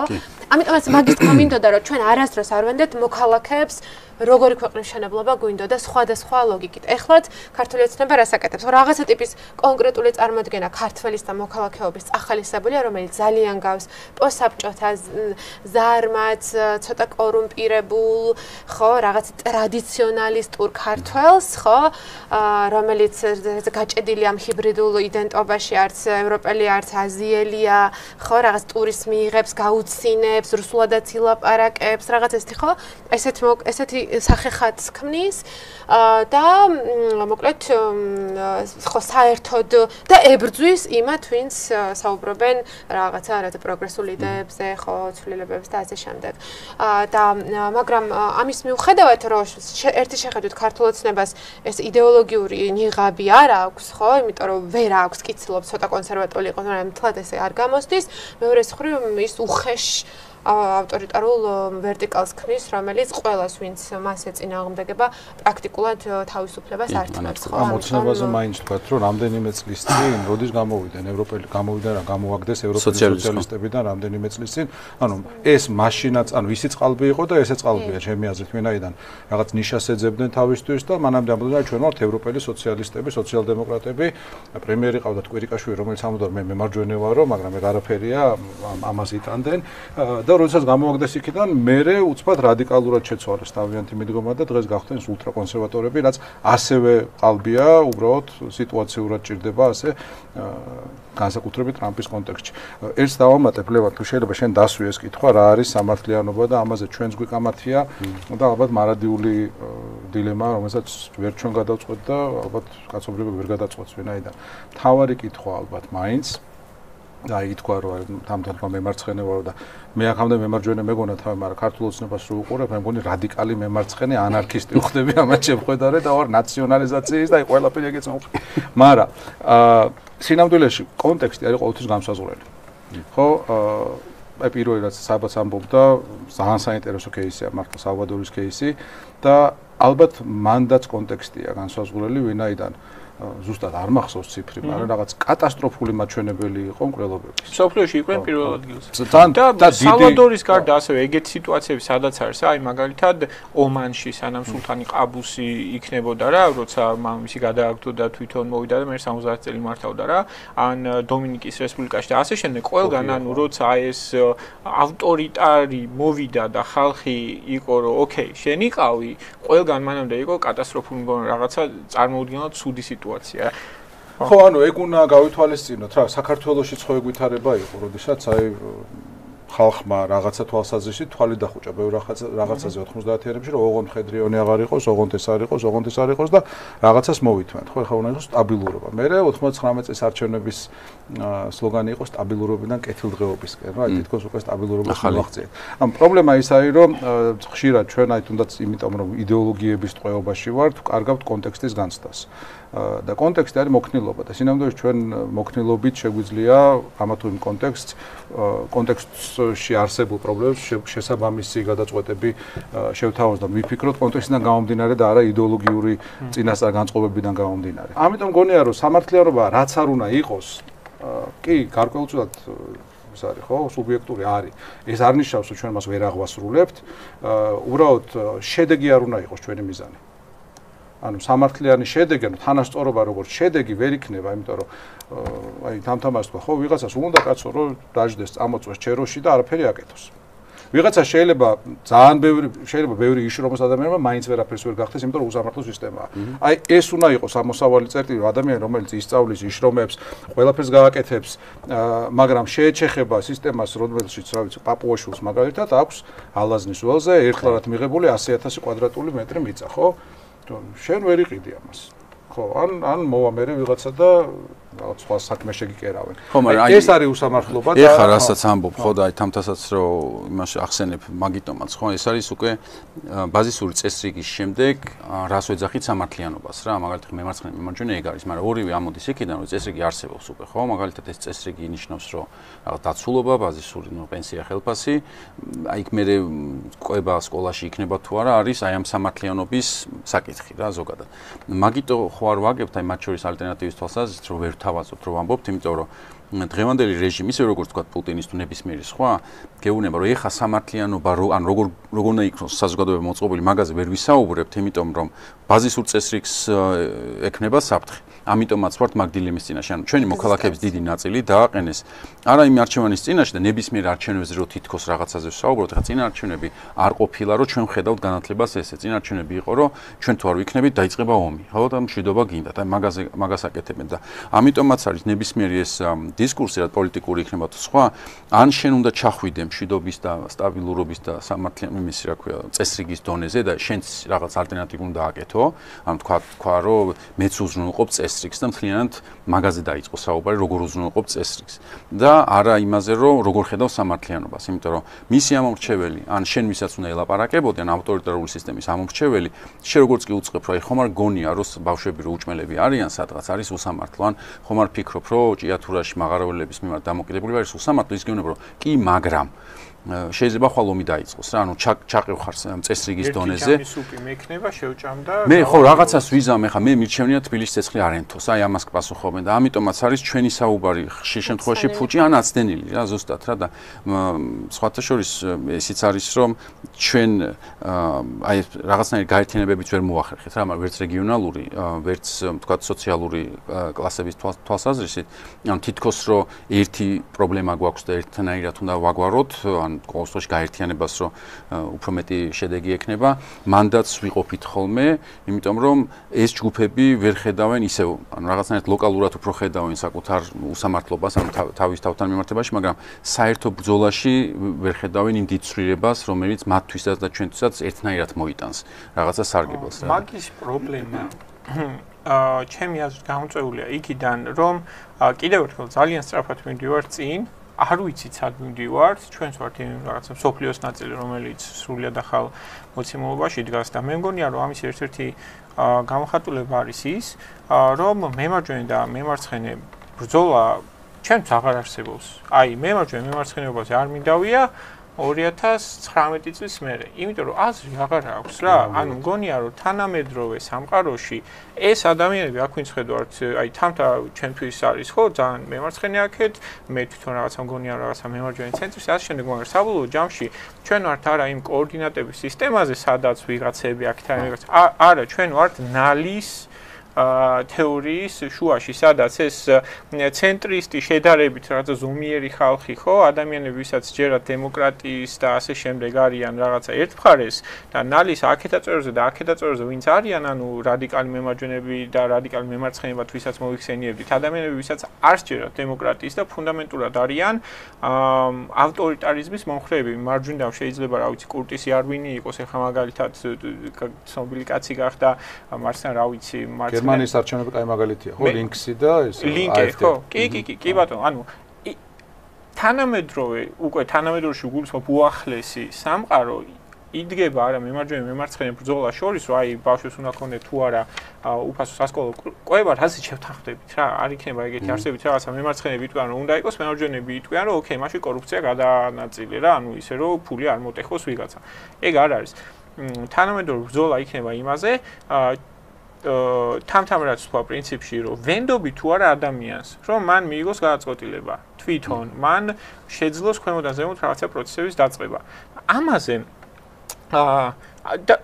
არის თუ არა სამართლიანი რომ ეს შეეძლოს ან ეს რო არ შეეძლოს და ამაზე ქართულ ოცნებისა სხვა ზოგადად ავტორიტარების პასუხი არის არა იმათ არიციან რა არის მათთვის უკეთესი და ამიტომ მე არ მგონია რომ ქართულ ოცნებას ძალიან ადრე თქვამს ვეხმაურები მაგრამ ქართული ოცნება არ არის ძალა რომელსაც არ აქვს წარმოდგენილი კარგად როგორი უნდა რომ იყოს ქართველი ძალიან კარგად აქვს წარმოდგენილი ქართველი უნდა იყოს რაღაცა თავისი პატარა ბიზნესის ან რაღაცა მოსახურების სფეროში დასაქმებული ადამიანი რომელსაც არ აინტერესებს პოლიტიკა არ აინტერესებს არაფერი თავისი ეზოს მიღმა ეზოში ვისაჩემო კი მიესალმება რაღაცა ასე შემდეგ უმასპინძლის ფულს გამოართმევს მაგაში მაგრამ იმის იქით არაფერი არ აინტერესებს მთავარია იყოს სტაბილურობა ასე შემდეგ და მორჩა ის იქნება ბედნიერი წარსულის გახსენებითაც და არ შეხედავს აწყოს და რაც მთავარია არა მხოლოდ ეს არის არამედ ამას როგორ აკეთებენ უდიდესი brainwashing-ი არის დაწყებული ყველა პროპაგანდის საშუალებით რაც არსებობს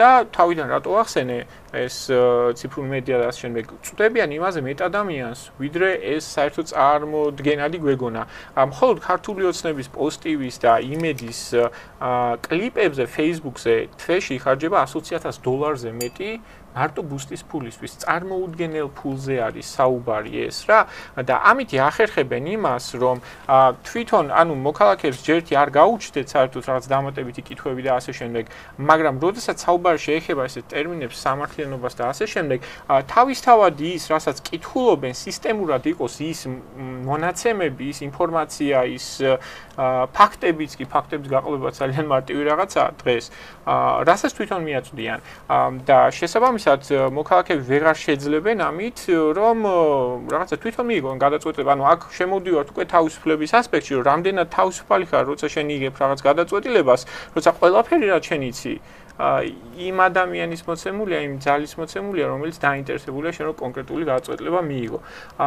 და ამის წინააღმდეგ ძალიან ძნელია რომ მოძებნო შენ ისეთი გადაწყვეტილება რომელიც არ იქნება რადიკალური აი თქვენ რაც თქვით რა ვიცი აი ეკონომიკურ უთანასწორობაზე რო თქვა სისტემური ეკონომიკური უთანასწორობა ველური დასავლეთი გვაქვს საქართველოში დღეს არიან ადამიანები რომლებიც არიან მილიარდერები ჩაქცეულები მართლა ყველანაირად და მათ არ წხვენიათ ელემენტარულად რაღაცა პორშეები და ფერარი ციარული როცა გვერდით ადამიანები პირდაპირ ამის სიტყვის გაგებით არიან სიღატაკეში უკიდურეს სიღატაკეში ხო ამის წინააღმდეგ რა უნდა იყოს არ ვიცი უნდა იყოს ის რომ შეჭამენ დიდრები მართლა ანუ ვერ ვხედავ სხვა გამოსავალს კიდევ ერთხელ მემარჯვენე ვარ მაგრამ ამას როგორ უნდა დაუპირისპირდე სხვანაირად ვერ ვიგებ აი მართლა რაღაცა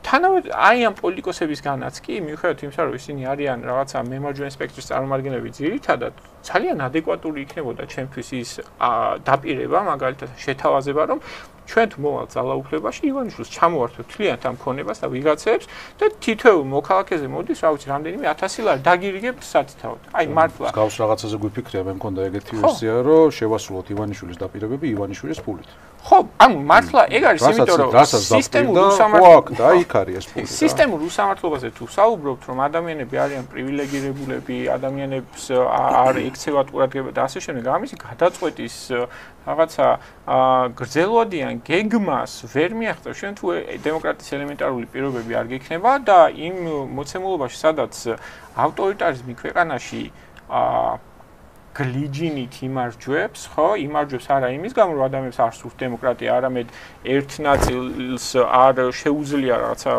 უდიდესი გადაწყვეტილებების მიღება და მეორე ნაწილს არ ძალუძს და მესამე ნაწილი დაინტერესებული არის და ასე შემდეგ და ამ დროს ხელისუფლებას აქვს უდიდესი რესურსი ყველა ფრონტზე, ხო, სხვანაირი გამოსავალი ამ სისტემური უთანასწორობებიდან ნაკლებად ჩანს და ეს სისტემური უთანასწორობები მგონია რომ საქართველოს თუ არ იქნება სხვაგან აუცილებლად იჩენს თავს და ჩვენ უახლოეს წლებში გველოდება დაახლოებით ისეთი მოვლენები, როგორიც იყო წინა საუკუნის ამ დროს დაახლოებით, ან 1840-იან წლებში, 40-იან, 50-იან წლებში და ასე შემდეგ.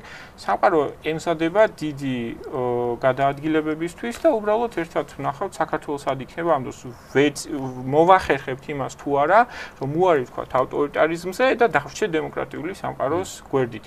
ავტორიტარიზმში შეიქმნება თუმცა გარკვეული წესრიგი, რომელსაც დაერქმევა სამართლიანობა, მაგრამ ის ჩვენი აღქმით სამართლიანობისგან სრულიად დაცლილი იქნება.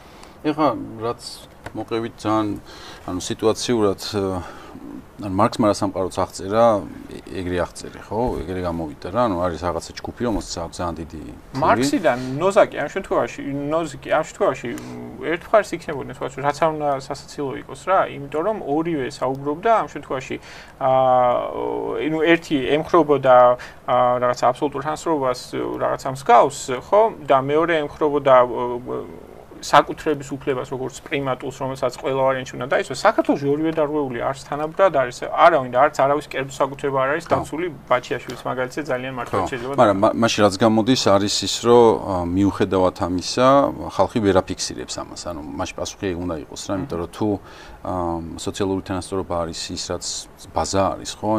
ამ პროტესტის რაც უნდა იყოს, წესით და რიგით ყველაზე ნაკლებად მან ხედავთ ხოლმე პროტესტს რა. იმიტომ რომ როგორც სიტყვაზე მარქსი რო წერდა, რომ ეს რევოლუცია როდესაც მოხდება, მაგრამ ეხა ჯერ არა რაღაცები სიტუაცია უნდა ჩამოყალიბდეს, ხო, რევოლუციური სიტუაცია უნდა შეიქმნას. ანუ ჩვენც ეხა ვხედავთ, ეხა მაგალითად ეხა საუბრობთ, რომ არის უკიდურეს გაჭირვება, ხო? ხშირ შემთხვევაში მაგალითად ერთ-ერთი მაგალითია გუშინ მერის გუშინ წინ კანდიდატობის რაღაც ოფისთან იყო ქალბატონი, რომელიც სულ დადის მმართველი რეჟიმის შეხვედრებზე და იცავს კბილებით ამ რეჟიმს. მე არ ვიცი დეტალები, ისე აღწეროთ თითქოს ეს არის ვერსია, რომ გავრცელდა შემდეგ ვიდეო, როგორ მოწყალებას როგორ ითხოვს ქუჩაში ეს ქალბატონი და ანუ ჩვენ ვაცნობიერებთ ამ უთანასწორობის კატასტროფულობას, ჩვენ ვაცნობიერებთ ამ სოციალურ უბსკრულს, ხო, მდიდრებსა და ღარიბებს შორის და ის ადამიანი, ვინც ყველაზე დაჩაგრული არის, იმიტომ რომ მოწყალებას ითხოვს, ის თვითავად გამოდის დამცველი და ამ სიტუაციაში ცოტა ლენინი რო გლეხებზე ბრაზდებოდა რევოლუციის დროს, ეგეთი ისა მაქვს ხოლმე ემოციები, რომ ანუ ჩვენ ქუჩაში რო დგევართ, ჩვენ რო სამართლიანობას ვითხოვთ, თქვენთვისაც არის ეს სამართლიანობა და უცებ რეჟიმს იცავ, ხო და იქნება ეს ცნობიერების, ანუ იქნება მეტი მარქსიზმი უნდა გავავრცელოთ იმისთვის, რომ უბრალოდ თვალი კონდეს ადამიანს უსამართლობის დასაფიქსირებლად ზოგადად და სამართლიანობის რაღაცა გაგებაზე შესათანხმებლად რა, იმიტომ რომ ფაქტია, რომ ჩვენ ვერ თანხმდებით, რომ ეხა შენახსენე რომელიღაცა პოლიტიკოსის ტყე და მოსახლეობის რაღაც ნაწილი ამას usamatlot ვერ აღიქოს. მაგაში ვერ გეთანხმებით, ხო, მოქმედებაზე ვერ გადადიან. ეგ უნდა მეთქვა, მაგრამ მგონია რომ გეთანხმებით, უბრალოდ რაღაც სპილოა ოთახში რომელსაც არ ვიმჩნევთ, ან უბრალოდ არ მოიტანა ჯერ სიტყვა, ეს არის რუსეთი, ხო? ერთხელ ახსენა თამთამ, ბოლომდე ვერ გავიზიარებ იმ კონტექსტში, იმიტომ რომ საქართველოში რუსეთი მუდამ არის. და მუდამ ერევა რუსეთი და ჩვენ აი რატომღაც არ ვიჯერებთ, რომ რუსეთი მუდამ ერევა ყველაფერში სადაც შეუძლია ჩაერიოს და ცხადია ნეგატიურად, ხო? 90-იან წლებიდან დაწყებული გამსახურდია რო არის ჩასული იმაში, რა ქვია, ბუნკერს ეძახდნენ მაშინ ცნობილი სიტყვით გამოსვლა, სადაც იძახს რომ მე კი გადავდგებია, მაგრამ მე თუ გადავდგებია, მოხდება ეს და მართლა ეგ მოხდა ყველაფერი, ხო? და რაც შემდეგ მოხდა სააკაშვილის დასახელებულებიდანაც რუსეთს აგენტი მართლა იყო იქ. დიდი აი ერთი ეპიზოდი მახსოვს ის 2012 წლის პოლიტიკური ამნისტია რო იყო, როდესაც აი შკრილნიკოვები გამოვიდნენ ციხიდან, ხო? აი ამ ამნისტიის ფარგლებში ერთ-ერთი ადამიანი, მან არ ვიტყვი სახელს და გვარს, გამოვიდა, ჟურნალისტები ყალად შეეგებნენ, დიდი ბედნიერება, საყოველთაო ეიფორია, რატო ვიჯექით, აი რუსეთის აგენტობაზე ვიჯექი და უცბად ატყდა სიცილ ხალხარი რა და სულ მინდა ხოლმე რომ აი მაგ დროს აი სტუდენტებს ვაჩვენო ეგ მომენტი და ავასტოპ კადრო და უთხრა აი ნუ აი ეს ტიპი ნაღდათ არ გავს რუსეთის აგენტს. როგორ გამოიყურება რუსეთის აგენტი? აი მოდარ მე ამიწერე რა კინოფილმ გიორგი სააკაძიდან შადიმან ბარათაშვილისავით უნდა კონდეს მოჭუტული თვალი, რაღაც მიხატული ესა რა ქვია ხალი, აწეული წარბი და რაღაცნაირი მუსიკა უნდა ჟღერდეს ფონად რომ მიხდო რომ ეს ალბათ რუსეთის აგენტია. არა ბატონო, ანუ რუსეთს აქვს 3 ორგანო, გერეუ, FSB და SVR-ი 3 სადაზვერვო უწყება სპეციალური საიდუმლო სამსახური, რომელთაც მუშაობს სხვადასხვა მიმართულებით და მოდი აი თეორიულად თქვა თითოეულ მათგანში, რა ვიცი, აბა 50 კაცი ალბათ არის, რომელიც ყოველდღე სამსახურში მიდის და მის job description-ში სამსახურის აღწერაში არის საქართველოში სიტუაციის არევა. ვიღაცის გადმობირება, ვიღაცის ინდოქტრინაცია, ნეიტრალური საქართველოს შექმნა, რომელიც დაგაჯერებს, რომ ნატო ცუდია, ევროკავშირი ცუდია და ასე შემდეგ და ასე შემდეგ. ხო, ანუ რუსეთი სულ არის. რუსეთი ასევე ვლინდება პროპაგანდაში და ძალიან სწორი რაღაც თქვა საბამ, პროპაგანდა არ არის უბრალოდ მავნე რაღაც. პროპაგანდა არის ჩათვლილი ადამიანების პროგრამირება. კი, რა თქმა უნდა, ძალიან მნიშვნელოვანია, რომ ჩვენ ვენდოთ ადამიანს, ჩემთვის ამოსავალი წერტილია, რომ იყოს ძლიერი მოქალაქე, რომელსაც ექნება იმის ეკონომიკური შესაძლებლობა და ამბიცია, რომ დამოუკიდებელი გადაწყვეტილებები მიიღოს და მონაწილეობა მიიღოს სისტემის შექმნაში, ხო? მაგრამ იმ სიტუაციაში, როდესაც პროგრამირება ხდება კონკრეტულად ბევრი ადამიანის, ხო? კონტექსტი უკვე გვეუბნება, რომ რაღაც არაკონვენციური მეთოდებით უნდა ებრძოლო ამას, იმიტომ რომ კი ბატონო, ამერიკაში შეიძლება ეს იყოს შესაძლებელი 250 წლის წინ და ყველაზე წარმატებული სხვადასხვა დემოკრატიები იქ არის, სადაც ქვემოდან ზემოთ წამოვიდა, ხო, ანგლო-საქსონურ ქვეყნებში, სადაც ადამიანებმა იბრძოლეს, მიიღეს რაღაც უფლებები და ამ უფლებებს მერე იცავდნენ. ეს უფლება იყო რაღაც გადასახადს ვიხდი, რაღაცა მეკუთვნის, ხო? მინდა და მექნება იარაღი და ვერავინ ვერ ჩამომართვებს და ასე შემდეგ და ასე შემდეგ, ხო? ამერიკის კონსტიტუცია სხვადასხვა აი სასაცილოა, ხო, ბევრად უფრო პატარა ვიდრე საქართველოს კონსტიტუცია. და გაძლო ამდენი წელი. ჩვენი კონსტიტუცია და ჩვენი მართლობების რო გავაკრიტიკოთ ამ მართლობებით და სხვა შორის აი ოცნებაზე საერთოდ არ ვლაპარაკობ, მაგრამ წინა ხელისუფლების დროსაც ხო შეუძლებელია, არ არის დაუშვებელია, რომ შენ კონსტიტუცია შეცვალო მხოლოდ იმიტომ, რომ რაღაც ციფრი 5-ის ნაცვლად ჩაწერო ციფრი 7. ან ციფრი 25-ის ნაცვლად ჩაწერო ციფრი 21. ხო, ანუ ეს არ არის სწორი. ეს არ უწყობს ხელს მოქალაქეობრივი შეგნების ჩამოყალიბებას და თუნდაც იგივე კონსტიტუციური კულტურის ჩამოყალიბებას, რომელიც ყველას უნდა ქონდეს. აქედან გამომდინარე, ხა ისევ რუსეთის თემას რო დაუბრუნდეთ, ეს რუსეთის თემა ჩვენთვის ყოველთვის არის ისაც ამრუდებს, აი ყველაფერს. ხო, ჩვენ საუბრობთ რაღაც ავტორიტარულ სისტემაზე, კი ავტორიტარული სისტემა სხვაგანაც არის. ხო, პროვოკაციურ რაღაცას ვიტყვი, მაგრამ შეიძლება ავტორიტარული სისტემა იყოს, რა ვიცი, აი ალიევი მაგალითად ავტორიტარია, მაგრამ არის აზერბაიჯანელი მმართველი. ძალიან ცუდ რაღაცებს აკეთებს, ხო? ბევრი მმართველები, მაგრამ მე რა. არა, მე რაზე არ ვიძახი. ბრძოლის სახელით ავტორიტარიზმი გვინდა?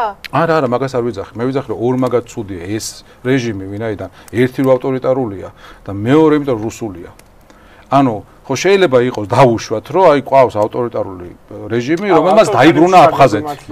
ანუ დაიბრუნა აფხაზეთი, ხო? ძალიან ცუდია, რომ აი ავტორიტარი ვიღაც ციხეში ყავს ხალხი, მაგრამ აფხაზეთი დაიბრუნა, რაღაც გააკეთა, ხო? ესენი ორმაგად ცუდები არიან. მე რას უფრო დავამძიმებ, იმიტომ რომ სინამდვილეში ჩვენი რეჟიმის შემოთავაზება არის, რომ კი ავტორიტარულები ვართ, მაგრამ ქართულები ვართ. ანუ ხო და არც არიან, ანუ ეგეც ყოველი ამაზე არიან, არ არის, მე ვამბობ ნარატივის მიხედვით, ის ზუსტად მაგას აკეთებს. ის გეუბნება, რომ აგერ ალიევი, აგერ ერდოღანი მაგარი კაცია და ჩვენთან ბიძინა არის მაგარი კაცი. ანუ ჩვენ ეგეთები ვართ, არავის რაღაც ორფეხზე ვდგევართ, სუვერენულები ვართ, არ პროპაგანდა ეგეთია, მაგრამ რეალობასთან ეს არ არის შეხებაში და ჩვენ რაც დავაშავეთ არის ის, რომ ჩვენები თქვით ჭყალებში ჩოხაზე უარი. ანუ ჩვენ ჩოხა გადავეცით, ჩოხაში გულისხმობ აი ყველაფერს რაც მოიაზრება ქართულ ტრადიციულ მათ შორის წარმოსახვითად ქართულ ტრადიციულ ღირებებში დავუთმეთ იმათ, ხო და ჩვენ თქვით რა აი რაღაც ძალიან ვიწრო ლიბერალური ნიშა არის, რაც არის ჩვენი პროგრესული გზა. კი ბატონო, ეს ყველაფერი მნიშვნელოვანია, მაგრამ იმ ძალიან ბევრ ადამიანს, რომელამდე ხმა არ მიდის, ხო? ძალიან ეგ მე მგონი ტრიალდება ოღონდ, იმიტომ რომ აი თამთაც მაგალითად რაზეც გამოკითხვაზე დაიბარეს ამას წინ არის ძალიან ეშინიათ აი კობახიძის განცხადებაშიც იყო იქ კიდევ სხვებისაც რა, რომ ამ პროტესტის ამბებშიც აქციებზე და ასე შემდეგ დაბრუნდა საქართველოს დროშა როგორც მთავარი სიმბოლიკა. საქართველოს დროშები აქვთ ადამიანებს და საქართველოს დროშის ტარება ეამაყებათ. და ეგ არის სწორი, იმიტომ რომ ეს პრობლემა უდგათ დასავლეთში, ამერიკაში განსაკუთრებით ბრიტანეთშიც, იქაურ ინტელექტუალებს და ლიბერალებს და ასე შემდეგ რა, რომ აი იქ დროშას, ეროვნულ დროშას ნაკლებად იჭერენ. ჩვენ პირიქით, ჩვენ ვართ, ვინც ამ დროშას ვატარებთ, ჩვენ ვართ, ვინც რაღაცა ვიქცევთ იმას, რომ ჩვენ ვართ მებრძოლი ხალხი, გვეამაყება და ასე შემდეგ რა. ერთ რაღაცას ვიტყვი, რაც თქვენ ახსენეთ, რომ იცვლება, ანუ კიდე მოგვიწევს მე მგონი და არა მარტო ჩვენ ამერიკის კონსტიტუციასაც მოუწევს ცვლილება, იმიტომ რომ აი ეს რუსეთი რაც აკეთებს, მაგრამ ჩვენთან ხო არ აკეთებს ეს Cambridge Analytica სკანდალიდან ვიცით რომ ამერიკის არჩევნებში და სხვა ქვეყნების არჩევნებშიც ის ძალიან სერიოზულად ერთვებოდა ჯერ კიდევ 9 წლის წინ და ეხლა საერთოდ სხვა მასშტაბები იქნება. ანუ როგორ შეიძლება მიიღოს ადამიანმა დამოუკიდებელი თავისუფალი გადაწყვეტილება, როდესაც სხვა ქვეყანა გიტარებს სპეცოპერაციას რეალურად სოციალური ქსელების და რაღაცა ესეთი პროპაგანდის გამოყენებით, ხო? მე მგონია, რომ ერთ-ერთი პირველი რაც მოხდება, ნახოთ 10 წელს მერე ესე იქნება თუ არა, ეს იქნება გამოხატვის თავისუფლების და სხვა თავისუფლებების ფარგლების შეზღუდვა. როგორც ავტორიტარულ ქვეყნებსაც ისედაც ეგრეა. ისე დემოკრატიულ ქვეყნებშიც და ავტორიტარულ ქვეყნებში ეს იქნება გამოყენებული იმისთვის, რომ ჩვენ დაგვიბარონ ხოლმე რაღაცა სისულელეებზე, გამოკითხვებზე სასიარულოდ და ასე შემდეგ, მაგრამ დემოკრატიულ ქვეყნებში ეს იქნება გამოყენებული არ ვიცი, მებრძოლი დემოკრატიის შესაქმნელად, იმიტომ რომ აი ახლა რამხელა თავისუფლებაც არის მიცემული იდეაში, რაც ხდება სოციალურ ქსელებში, Facebook-ში ჩვენთან აშენე, პირდაპირ რუსული სპეცოპერაციებია მართლა რა, შეუძლებელი იქნება ასე გაგრძელება. მოკლედ ნახოთ, რა ვიცი, თუ ასე იქნება. აი ეს სოციალურ ქსელებზე ძალიან ბევრი საუბრეთ. ხო და ცოტა რო გავათეორიტიზოთ, თქვა იგივე ფუკო რო გავიხსენოთ, ხო, რომელიც სწორედ იმაზე საუბრობს, რომ თანამედროვე ძალაუფლება კონკრეტული ადგილები აღარ აქვს, ხო, რაღაცა პარლამენტი, პოლიცია, ან თუნდაც საწარმო კომპანია, ხო, არამედ ის საუბრობს იმაზე, რომ კაპილარულია, ხო, რომ ის დაქსელილია და სხვა დისკურსული პრაქტიკებით აღწევს ჩვენამდე, ისე რომ ჩვენ ვერც კი ვამჩნევთ, ხო? და შესაბამისად ფუკოსთვის ასეთი ტიპის ამ დაქსაქსულ ძალაუფლებასთან ბრძოლისთვის მნიშვნელოვანია მიკროდონეზე ბრძოლები, ხო, არა მხოლოდ რაღაც ეს დიდ სისტემებთან, რაღაც ეკონომიკურ ჩაგვრასთან, თქვა, ძალაუფლების უზურპება, არამედ რაღაც ყოველდღიურობაში ამ ძალაუფლების გამოჭერა. და სწორედ ამიტომ განათლების კულტურის როლი ძალიან მნიშვნელოვანია, ვინც ადამიანებს უნდა დაანახოს, როგორ შეიძლება გამოიჭირო ის ძალაუფლება, რომელიც შენამდე მოვიდა. ხო, ეს თქვა თუნდაც რეკლამები, რომელიც ძალიან სამომხმარებლო იმას ქმნის. ეხლა უკვე მაგაზე სალაპარაკოდ როც აღარ არის, ხო, ეხლა მთავარი არის მართლა როგორ პოლიტიკურ სუბიექტს და ადამიანს ქმნის აი სოციალური ქსელები, რომელშიც ვართ. ამიტომ ამ ჰეგემონიას მხოლოდ კონტრჰეგემონიით შეიძლება დაუპირისპირდე და ამისთვის ხო რაღაცა უნდა შექმნა უფრო სამართლიანი გარემოს შესახებ წარმოადგენა, ის უნდა გახდეს მოდური, ხო, ის უნდა გახდეს რაღაცა ცხოვრების წესი, სადაც ადამიანები ყოველდღიურობაში ხო ამ ხაზს გაატარებენ, რომელსაც მე ქვემოდან აი ცვლილებების იმედი უნდა კონდეს და სამწუხაროდ ახლა ჩვენთან მგონია რომ კულტურული ინტელექტუალური ელიტები ცდილობენ რომ იყვნენ ჩართულები ხო რაღაც წინააღმდეგობაში უთანხმოებაში, მაგრამ მაინც უჭერთ რაღაც ახალი შემოგვთავაზონ, ხო, რაღაცნაირად მაინც ესეა. და მოკლედ აი ამ ჰეგემონიას ჭირდება კონტრჰეგემონია. კონტრჰეგემონიას ჭირდება ინტელექტუალები, კულტურის მუშაკები და სხვები. დღეს უკვე ძალიან მრავალფეროვანია ხო ეს კულტურაში ვინ მოიაზრება, რომლებიც რაღაც ახალი გაგებებს, ახალ იდეებს და ახალ სუბიექტობას შემოგვთავაზებს, რომელიც უფრო პროგრესულია და თუ ჩვენც დავიჯერათ მოკლედ იმის თქმა მინდა რომ რაღაცა ტიპის ავტორიტარული ლოგიკა თუნდაც დემოკრატიის დასაცავად ჯობიან თუ ჩვენ დავიჯერეთ რომ ხო რაღაც ეს ჩვენი საზღვრები სხვანაირად უნდა დავიცვათ ან თუ ხელი ჩავიქნიეთ და არ ვენდეთ ისევ ადამიანს რომ ეხა ამათი გამოსწორება აღარ იქნება ძველი თაობის ან რაღაცა კონკრეტული სეგმენტების ცვლილება ვერ მოხდება. ამიტომ მე მაინც ვრჩები იმად ვისაც სწორედ ადამიანისა და ქვემოდან მომდინარე ცვლილებების ჯერა უბრალოდ იცით როგორი რაღაცაა ჩვენი პატარა ლოკალური კრიზისი გვაქვს, ნუ პატარა არ არის, მაგრამ ვეთანხმები საბასაც რომ ანუ მართლა გლობალური კრიზისი ან სამყარო როგორი იქნება რამდენიმე წელში არავინ არ იცის და ამ კრიზისს ძალიან სერიოზული გაცნობიერება სჭირდება და ჩვენ ძალიან ხშირად მათ შორის ქართველი ინტელექტუალები აი ამ ძველ თეორიულ ჩარჩოებს იყენებენ. აი მგონია რომ 2000-იან წლების ჩარჩოებით ხედავენ ამ კრიზისის მიზეზებსაც და მომავალსაც და მგონია რომ ცოტა ეს აპარატები და ცოტა გადავახვიოთ ან წინ ან უკან არ ვიცი. ხო მინიმუმ შესაძლებელია და სხვანაირად არის ჩვენი რეალობა დასანახი და მხოლოდ ამის შემდეგ შევძლებთ ხო რაღაცა ისტორიად ამ კონტრჰეგემონიის ხო რაღაც ახალი ალტერნატივების შექმნას რა რომელიც მიმზიდველი იქნება, საინტერესო იქნება, ჩვენ გულს გამოეხმაურება, ჩვენს ყოფას გამოეხმაურება. თქვა ამაში იგივე მწერლების როლი ძალიან მნიშვნელოვანია ხო რომლებიც აი ამ ადამიანურის თეორიების მოყოლით რაღაც ეს სოლიდარობა და ადამიანობა და ჰუმანიზმი უნდა გააღვიოს, მაგრამ რას აკეთებს ყველა ავტორიკრატია ხო სოლიდარობის კავშირებს ხლებს, ატომიზებას გვიკეთებს და ერთმანეთის მიმართ გრძნობებს გვიჩლუნგებს და ამიტომ ამიტომაც პირიქით პოლიტიკაში უნდა დაბრუნდეს გრძნობები, ადამიანები, ხო?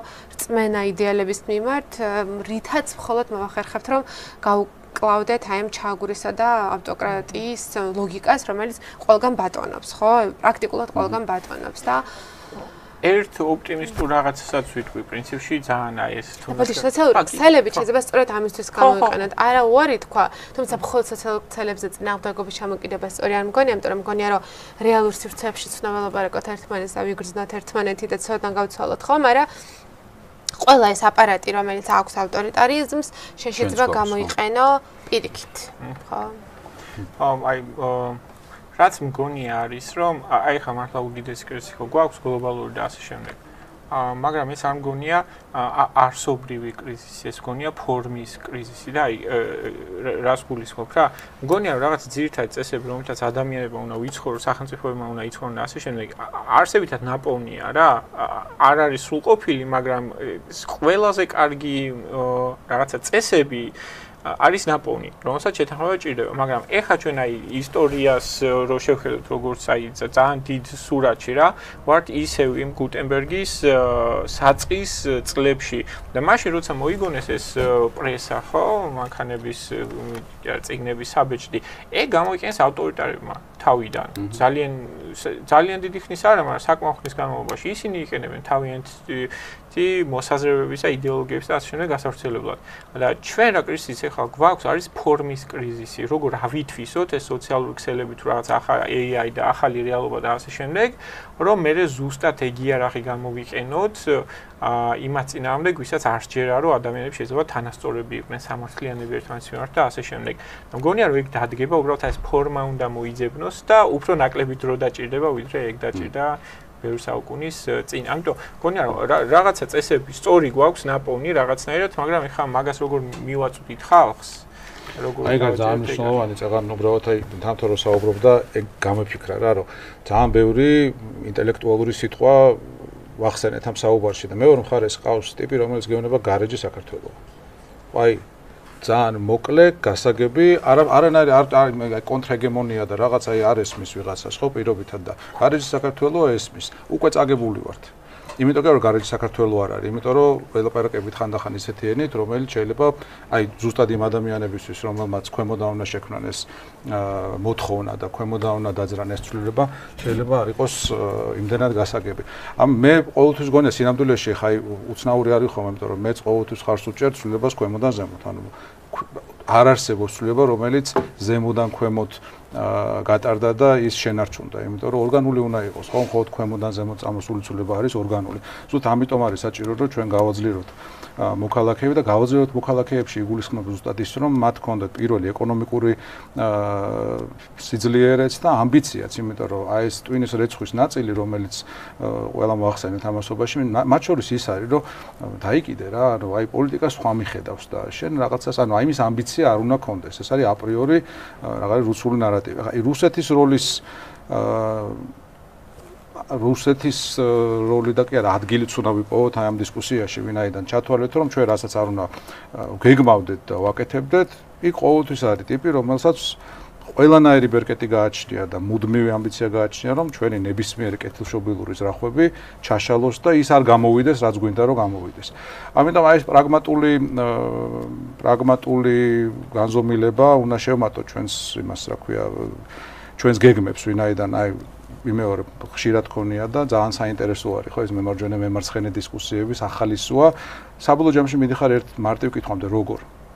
აი ეს როგორ არის ხოლმე ის სხვაობა, რომელიც მე ძალიან ბევრ უთანხმოებას იწვევს, იმიტომ რომ ის რაც თამთამ თქვა, რომ გვინდა რომ ესეთი მოქალაქე იყოს, ასეთ საზოგადოება იყოს, პოლიტიკაში გზნობები დაბრუნდეს და ასე შემდეგ, ძალიან კარგია, მაგრამ მეორე მხარეს ყავს ტიპები, რომლებიც შეგნებულად თქოს ამაზე უარი და ყველაფერს აკეთებენ იმისთვის, რომ ეს არასდროს არ მოხდეს. მარტო კი არ იყენებენ ადამიანების გასაჭირს და სიდუხჭირს, არამედ ყველაფერს აკეთებენ, რომ ესეთება დარჩენ ეს ადამიანები, რომ მათ არ გაუჩნდეთ მოთხოვნილება იმისა, რომ თვითონ ანუ ის ადამიანი კი არ ითხოვს რომ მე მომეც საშუალება რომ მე გამომიმუშაო ჩემი ფული. არა, ეუბნება რომ შენ არჩევნებზე 50 ლარი კი არა 300 ლარი მომეც პირობითად ვიძახი, ხო? ანუ მოთხოვნასაც კი ვერ აყალიბებ ზოგიერთი მოქალაქე სწორად. ანუ მოთხოვნა ის არის რომ მეტი მომეცი და არა ის რომ მომეცი საშუალება რომ მე თვითონ მეტი ვიშოვო. ხო, ანუ აი ამიტომ ეს რაზეც ჩვენ საუბრობთ, საბამაც ახსენა, ხო? საინტერესო არის ხოლმე თავშესაქცევია, მაგრამ ხშირად რელევანტურობას კარგავს ვინაიდან რაღაც ბოროტი აქტორი ყავს გარედან, რომელიც აი ამ ჩვენ ლეგოებს ანგრევს თანმიმდევრულად და უკვე ჩემ ცხოვრებაში მესამე დაანგრია ისლამის 92 წელს 11-12 წლებში მოხდა, 2012 წელში მოხდა და ეხლა უკვე რაღაც კატასტროფის წინაშე ვართ, თუ ამისგან თავი ვერ დავიხსენით, იმიტომ რომ ეხლა დავკარგავთ, ესეც რაბოვის არის, ხო, ძალიან საინტერესო პროპაგანდისტული ხერხია, რომ ტიპები ლაპარაკობენ სუვერენიტეტს და დემოკრატიას და რეალურად ასეთი არა დემოკრატიულები და არა სუვერენულები არ ყოფილვართ ალბათ საბჭოთა კავშირის მერე. ანუ კონსტიტუცია მივიგეთ ღირსებაც ვახსენოთ, რომელიც ასევე საერთოდ გაწეულია პოლიტიკით. ღირსება, რომელიც ასე გამოიყენეს ივანიშვილებმა და ივანიშვილის ხალხმა მაშინ, სხვა შორის გახსოვს შენ ალბათ ივანიშვილის გამონათქვამების კალენდარი რო გამოვეცით წლების წინ, იქ ღირსებაზე ესეთი ციტატაც არის, გურიაში გამოდის და იძახის რომ ჩვენ გურულებს დაუბრუნებთ ღირსებას და იმაზე მეტ ღირსებას ვიდრე ისინი იმსახურებენ. მეტ ჭარბი. მგონია რუსეთზე როცა ვლაპარაკობთ, ხო ეს რუსეთი ხო ერთი და იგივე დოზით და ერთი და იგივე ხარისხით არ არსებობს სხვა ისტორიულ პერიოდში, ხო? ეხლა 90-იან წლებიდან რო დავიწყოთ, და მგონი უნდა ძალიან აშკარად ვთქვათ, რომ ქართული ოცნება ევროპულ კურსს გვაკარგვინებს რუსული საფრთხების საპირწონედ, ხო? იმ კონტექსტში, როცა რუსეთი ყველაზე სუსტია რეგიონში, როცა ჩვენზე სუსტი და რუსეთზე უფრო დამოკიდებული სახელმწიფო, იმიტომ რომ ჩვენ ომი გავიარეთ, ხო? რაღაცა ტერიტორიების ოკუპაცია მოხდა, ძალიან მძიმე ტრამვები მივიღეთ. მაგრამ ხო, ანუ რაღაც ახლა სხვა ქვეყნები გადიან, გავლილი გვაქვს და მაშინ როდესაც იგივე სომხეთი, იგივე მოლდოვა, თუნდაც აზერბაიჯანი, ხო, დღეს ცდილობენ რეგიონში სულ სხვა სეტინგით, ასე ვთქვათ, ხო, რათა გადანაწილებით და თამაშის წესებით შემოსვლა, სწორედ აი ამ დროს, როცა საერთოდ არაფერი არ გვჭირდება, რომ რუსეთი დავაზღვიოთ, ხო? იმიტომ რომ რა ნაომია და რაღაცები დაკარგულია და დამარცხებულია და ასე შემდეგ, ისინი ამას აკეთებენ. ამიტომაც მე აბსოლუტურად ვიზიარებ, რომ რუსეთის საკითხი ძალიან დიდი ფაქტორია, ხო, რათა კოლონიური ძალაუფლება ჩვენს თავზე, რომელიც საკმაოდ ნატიფი მეთოდებით მუშაობს მის სამეზობლოდ, ხო, მარტო სამხედრო აგრესიას არ იყენებს ეკონომიკურ გავლენებს, ჰიბრიდული ომის გავლენებს, ძალიან დახვეწილი ნატიფი. ბუდისტად აი ძალიან დიდი შეგაწყვეტილი მერე და მაგას აი ლევან მას თქვა, ეხან ამ სოციალურ უსამართლობაზე რატო არ გამოდივართო და გამახსენდა ხა რუსულ კონტექსტში, იმიტომ რომ რუსები ძალიან კარგად იცნობენ ჩვენს ფსიქოტიპს, ძალიან კარგად იცნობენ ჩვენს ეთნოფსიქოლოგიას. თუ შევხედავ ჩვენს უახლეს ისტორიას, ყოველ ჯერზე იციან როგორ წამოიკიდონ ქართული საზოგადოება, რითი. და აი ღირსების თემა ხო ძალიან მნიშვნელოვანია, მე გავიხსენებ და 7 წელს, 9 წელს, 11 წელს და მე როდესაც აი როგორ მოხდა გარკვეული თემების ერთმანეთთან დაკავშირება, ერთი პოლიტიკოსი გამოდიოდა და ამბობდა რა გჭირთო ხალხო, აი ბახტრიონის აჯანყების არ იყოსო, ხო მაინდამაინც ღდელი უნდა გააუპატიურონო, რო გარეთ გამოხვიდეთო, ხო? და მე აი ცოცხების თემასაც დაემთხვა და ასე შემდეგ. მაგრამ საქართველოში არ გამოდის ხალხი სოციალური მოთხოვნებით. აი არ ყოფილა ასეთ შემთხვევა პრაქტიკულად. განსხვავებით იგივე საფრანგეთისგან, ხო, სხვა კულტურაა იქ. ანუ მე არ გამსჯი. ანუ ვიდახრე ფაქტობრივად იციან რომ აი საქართველოში აი ამ მოცემულობრივ ამ კონტექსტში ხალხი აი ამაზე რეაგირებს, ამაზე წუხს, მაგრამ იმავე სიმწვრით არ რეაგირებს. იცის ხარკი არა. კოლონიამ მრავალი წელი აღწერა დაგაჯერა ვინ ხარ და შენ მაგ მატრიცით მოქმედებ. და როგორც კი შენ ამ მატრიციდან გადიხარ და ქმნი ახალ ცოდნას, ახალ გრძნობებს და ახალ მეხსიერებას, შენ იმარჯვებ კოლონიაზე და ჩემი მოსაზრება ეს არის, რომ სამწუხაროდ ჩვენმა ინტელექტუალურმა და ასე შემდეგ ელიტამ და პოლიტიკურმა ელიტამაც ვერ შეძლო ახალი მატრიცის შექმნა, რომელიც ტრავმატული არ იქნებოდა. ვარდების რევოლუციის ცელობა იყო ამ ახალი მატრიცის შექმნა, მაგრამ ახალი ტრავმა მივიღეთ და ეხა ვართ გაჭედილი აი პოსტსაბჭოთა და ვარდების რევოლუციის მატრიცაში და ახალი მატრიცა არიბადება და როცა სოციალურზე ხო, ანუ ვინ უნდა მოუწოდოს სოციალური ცვლილებებისთვის პოლიტიკური პარტიებიდან. NMM, რომელსაც ნეოლიბერალური და გაღატაკების პოლიტიკა შემოიტანა, ხაზარაძე, რომელიც ბანკირია და საბანკო პოლიტიკაზე მოდი აღარ დაუძრავს სიტყვას. გახარიამ, რომელიც ცდილობს რომ მერცხენა იყო, მაგრამ არ გამოსდის, ხო? იმიტომ რომ მარჯვენა ეკონომისტია. ანუ ისევ ამბობ, ანუ როგორ შეიძლება ენდოს ვინმე არაპრივილეგირებული ამდენჯერ იმედ გაცრუებული მოსახლეობა, რომ ეხა ამათ შეუძლიათ რაღაცა ესეთი დაპირება. და მაშინ როდესაც არც ინტელექტუალურ ფლანგზე ცალკეული ბჟუტავი თვითონ არჩევნების ამდენად შეიძლება სჯეროდეთ საერთოდ პარტიებს რო გავანებოთ თავი ამ ბოლო რაღაციდანაც რა ანუ ეს ნდობა პარტიების მიმართაც და პროცესების მიმართაც თუ შეიძლება ნელ-ნელა უნდა ისაუქნათ ხო შევკრათ და რამდენიმე მოსაზრება მაქვს და მე მინდა გითხოთ ძალიან მოკლედ ერთი თხოვნა მეკნება პირველ რიგში მე ამჯერად მხოლოდ ქვემოდან ზემოთ ინიციატივების ზემოდან ქვემოთაც ბევრი რამე გაკეთებულა იდეაში და მაგ კულტურული მემკვიდრეობის დაცვა მაგალითად ხო უშგული ახსენე და იქ ძალიან კარგად ხედავთ ერთი რეგიონი არის მხოლოდ რომელიც იუნესკოს დაცვის ქვეშ არის რომელიც არის ყველაზე შემორჩენილი და სხვაგან ხედავ რაღაცა უცნაურ რესტორნებს და კაფეებს და სულაც ვერ გადაიღებ იმას სინამდვილეში რაც ხშირად შხარას ფონზე რომ უშგული არის ეგეც უკვე ვეღარ გადაიღებ იმიტომ რომ ხალხი თავის ნებაზე ხშირად შეიძლება რაღაცას უფრო სხვა მოტივების გამო აკეთებდეს მაგალითად სიღარიბის გამო ხო და ანუ ყოველთვის არ მიიღებს ყველაზე ამაღლებულ გადაწყვეტილებას მაგრამ როდესაც რაღაც მოთხოვნა ზემოდამოდის ცვლილებები ანუ ისევ რა ვარდების რევოლუცია ამის მაგალითი არის რა ანუ შენ თქვი რომ არაფერი არ შენარჩუნდა მაგრამ ისევ თქვა გამოცდები შენარჩუნებული არის რა წეს მაშინ ეგეც უნდა შეგვეტრიალებინა იმიტომ რომ მოთხოვნა მაშინდელი საზოგადოების ყველაფერი კარგად იყო რა ვიცი მაშინ ეგ ნახოთ ერთი საკითხი არის ისაც დავაგვიანეთ ანუ მე მგონია რომ მართლა ძალიან მაგრად დავაგვიანეთ ინტელექტუალების როლზე ვსაუბრობთ ხო ამ პროცესში და რაღაცნაირად ეს სამყარო გარანტირებული გქონდა ანუ გვეგონა რომ ესე იქნებოდა და მივენდეთ რაღაც პროცესს რაც შექმნილია რაღაც გეზი აქვს სამყაროს აღებული და მაგეთ წავა და მაშინ როდესაც პარალელურად იქ რაღაც ასავალ-დასავალი მუშაობდა მთელი დატვირთვით ჩვენ აქ სხვა რაღაცებით ვიყავით დაკავებული და ისეთ რაღაცებზე კამათობთ რომელიც არსობრივი არ ყოფილა და გაგვეპარა რაღაც მომენტი ის მომენტი როდესაც უცებ ქვეყანა შემოგიტრიალეს და საზოგადოება არ აღმოჩნდა მზად რომ პროტესტი ისე გამოიხადა როგორც საჭირო იყო რა რაღაცნაირად ისევ დავიწყეთ თავის გამართლება რატო არ ვაქტიურობთ და აი ამ დაგვიანების ამბავი ნუ განათლება არის ერთ-ერთი ისეთი საკითხი, ანუ სკოლასაც მივენდეთ, რატომღაც რომ სკოლა გააკეთებდა იმ ფუნქციას, რომ ეგეთი მოქალაქეები ყოლოდა და რაღაც გაცნობიერებული მოქალაქეები გაეზარდა, მაგრამ არ მოხდა.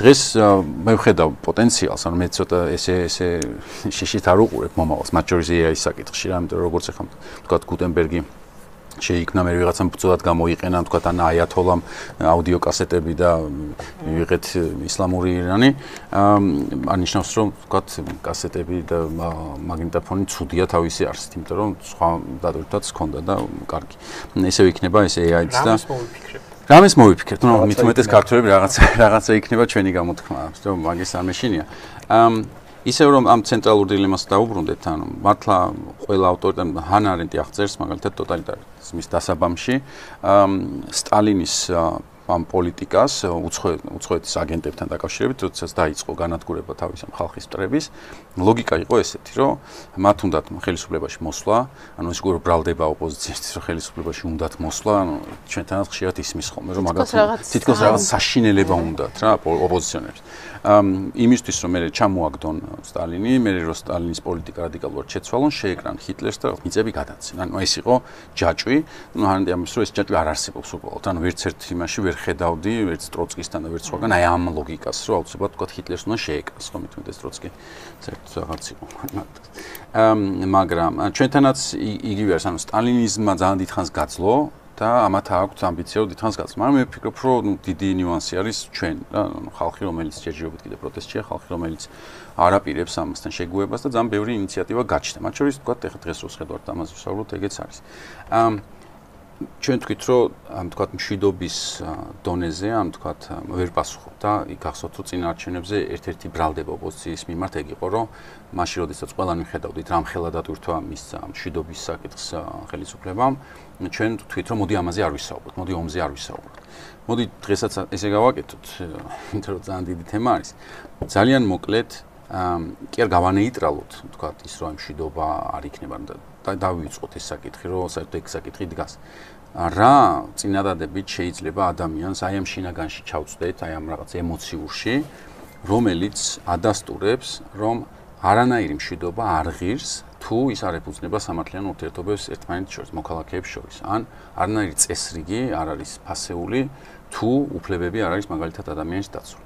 რამე არსებობს ისეთი საბოლოო არგუმენტი, ანუ თქვენ ხო არ გაქვთ და მე მინდა რომ გქონდეთ, რომელიც მართლა შეეხება ადამიანს შინაგანში, იმასაც კი რომელიც ფიქრობს, რომ ომის საფრთხე რეალური არის, იმასაც კი შემოუტრიალებს აზრს და ათქმევინებს, რომ მართალია არ მიღირს ჩაუყვე ამ ფილოსოფიაში ხელისუფლებას, მაშინაც კი თუ ეს საფრთხე რეალური არის. თუ მოკლედ, რაც უფრო მithuketეს. მე ძალიან მოკლედ ვიტყვი, რომ მგონია რომ თვითონ მშვიდობას როგორ ხედავთ, ხო? ამ ეს ცნობილი მშვიდობის თეორიებში ცნობილი საკითხია, მას ნეგატიურ მშვიდობად ხედავთ, რომელიც ომის არარსებობას გულისხმობს, თუ პოზიტიურ მშვიდობად, ხო? რაც ყოველდღიურობაში გაზომილი მშვიდობა და გულისხმობს თანასწორობას, უფლებებს, უსაფრთხოებას, ადამიანურ უსაფრთხოებას და ასე შემდეგ. და ქართული ოცნება გვთავაზობს მშვიდობის ძალიან ვიწრო გაგებას, რომელიც ამბობს, რომ თქო ომი არ არის და კარგი, ხო, ომი ძალიან ხშირად არ ხდება, ხო? შეიძლება რამდენიმე საუკუნე ქვეყანა მიცხოვრებს ისე რომ საერთოდ ომის გამოცდილება არ ქონდეს. გასაგებია რომ ჩვენ ახალი გამოცდილება გვაქვს ომის, რომელზეც ქართული ოცნება რას ლაპარაკობს, ალბათ ამაზეც არის სერიოზულად სალაპარაკო, ხო? სადაც გამქრალია კოლონიზატორის და მტრის სახე მთლიანად. მაგრამ მე მგონია რომ აი ამას უნდა დაუპირისპიროთ ხო ეს პოზიტიური მშვიდობის იდეა, რომელიც ილაპარაკებს ქვემოთ ჩვენს ყოველდღიურ მშვიდობაში, ანუ ჩვენ მაგალითად ამ ახალგაზრდების მშობლებს, რომლებიც დედებს და მამებს, ხო, ვინც პატიმრობაში არიან, აქვთ ყოველდღე მშვიდობა, ხო? ან დევნილებს, რომლებთან ნახევარი საცხოვრებლით არ არის დაკმაყოფილებელი კონფლიქტის დასრულებიდან 32 წელი გავიდა, ხო? აქვთ ყოველდღიურობაში მშვიდობა, კვლავ რო სიღატაკეში და უსახლკარობაში არიან და უმძიმეს პირობებში ცხოვრობენ სხვადასხვა შენობებში. ხო? ან ქართველებს, თქვათ იგივე შიდა ქართლის სოფლებში, რომლებიც ოკუპაციო ხაზთან ცხოვრობენ და ყოველდღე ან გატაცება ხდება, ან მიწასართმევენ, ან სახლთან ვეღარ მიდიან, ტყეებზე წვდომა დაკარგეს და ასე შემდეგ. აქვთ ყოველდღიურობაში მშვიდობა. ანუ ჩემი აზრია, რომ მთავარი იდეა უნდა ყოფილიყო სწორედ პოზიტიურ მშვიდობაზე საუბარი, სადაც პოლიტიკური ელიტა მოახერხებდა ადამიანების დარწმუნებას, ევროპეიზაცია და დემოკრატიზაცია, აი აქ ჩვენ ოჯახებში ნამდვილ მშვიდობას როგორ მოიტანდა, ხო? მეორე მხრივ მგონია, რომ ოპოზიციას უჭირს რუსეთთან დაკავშირებული კითხვებზე პასუხის გაცემა და რუსული საფრთხეები არსებობს და რას ვაკეთებთ, ხო? ანუ ერთი მოდელია რაღაც ეს ისრაელის მოდელი, რაც რომ შევიარაღდეთ და რაც უძლიერეს თავდაცვის სისტემა შევქნა და ესე დავიცოთ საკუთარი თავი, მაგრამ ხა ყველა ხდება რომ ამას დღეს ხვალ ვერ ააშენებთ, ამიტომ აი დღეს ახლა რომ მოხდეს ომი, ამას ვერ პასუხობთ. მეორე მხრივ იყო ქართული ოცნების შემოთავაზება, ხო, ამ ნორმალიზებაზე, არ გაღიზიანებაზე, რომელიც ერთი შეხედვით რაციონალურად ჩანდა აქტიური ევროპეიზაციის ფონზე, მაგრამ ახლა ეს დისბალანსია და მგონია რომ ამაზე უნდა ველაპარაკოთ, როგორ დაგტოვეს მარტო, ხო, როგორ დაგტოვეს მარტო, რომ ეს ბალანსის პოლიტიკაც აღარ არის, ხო? თუმცა რუსეთზე არის პასუხები გასაცემი, მე არ ვარ ამის მცოდნე. ხო, ამას რა პასუხი უნდა გასცე, მაგრამ აშკარაა, რომ აი ეს ჩავარდნა გვაქვს, რომ კვლავ ვიყენებთ უფრო აი ამ თავდაცვის ლოგიკას, მაგრამ სხვა პოლიტიკური და გეოპოლიტიკური არგუმენტები არ გვაქვს და სადღაც ელიტა არის გაჭედილი რუსეთთან დაკავშირებულ საფრთხეებს როგორ უნდა უპასუხოს, მაგრამ ის რომ ჩვენ ხალხს სჭირდება უკეთესი მომავალი მათი შვილებისთვის, ხო, და დაცული ოჯახები, ყოველდღიური მშვიდობა, სოციალური კონფლიქტებისგან და პოლარიზაციისგან დაცლილი საზოგადოება, ხო, ხა კატასტროფა ხდება ოჯახებში, აგერ დამავიწყდა გვარი ეს მამაშვილის კონფლიქტი, რაც ახლა გამოჩნდა, ხო, აი არაჩვეულებრივი გოგონა და აქედანაც მინდა რომ ანუ კი ჩრდილოს მართლა ძალიან გამაძლიერებლა და ძალიან გადააზრებულად მოყვა მის ისტორია, ხო? ანუ შენ შეგიძლია აი ამ მშვიდობაზე ილაპარაკო მინიმუმ რა და ხა პროფესიონალურად უნდა დალაგდეს უკვე უსაფრთხოების თავდაცვისა და რუსეთის საკითხები, მე ხა ამაში არ შევალ.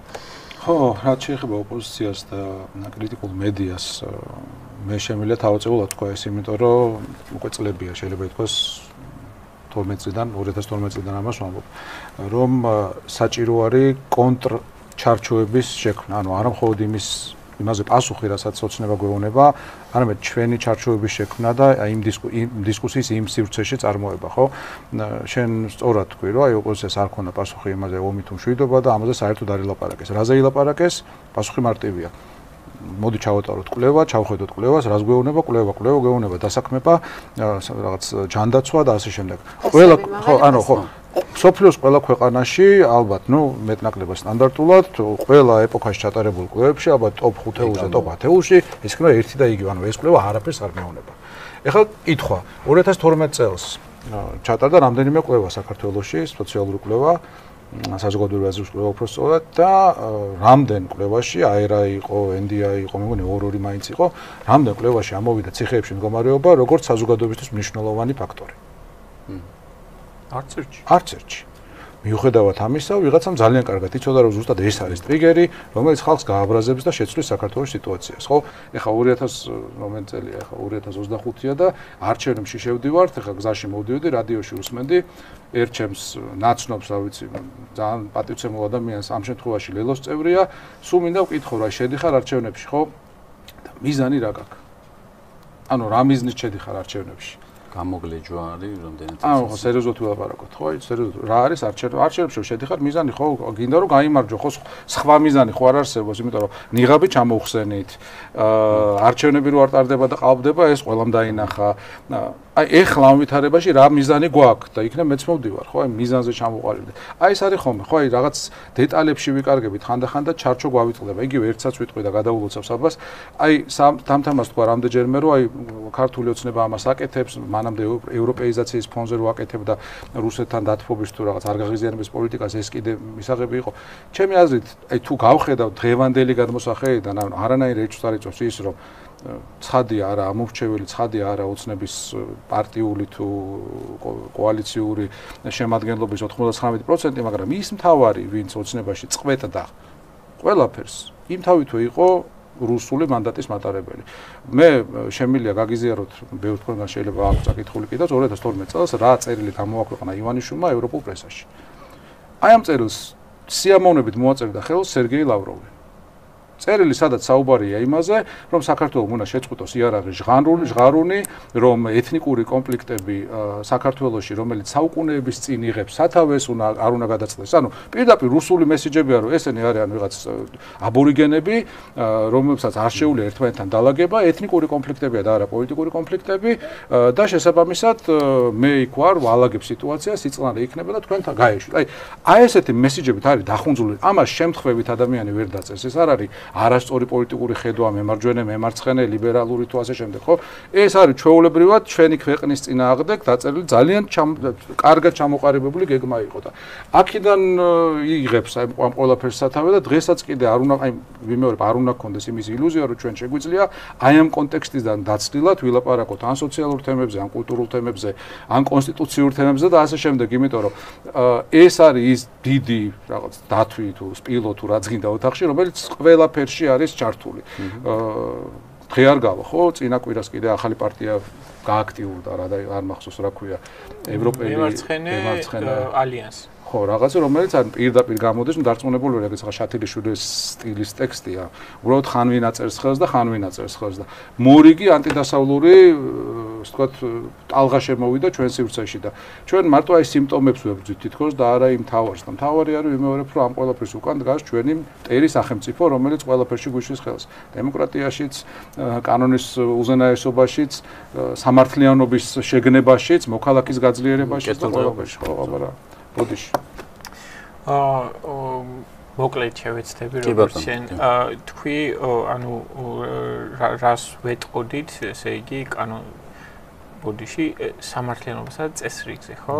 ანუ ისევ წინ რო გავიხედოთ და ისაუბრეს უკვე არსებულ კონტექსტზე და ანუ ცოტა დიდი ლინზით რო დავინახოთ ეს ისტორია, რაც საჩვენებს ძალიან მიყვარს ისტორია, ეს არის რომ ისეთ სისტემები, სადაც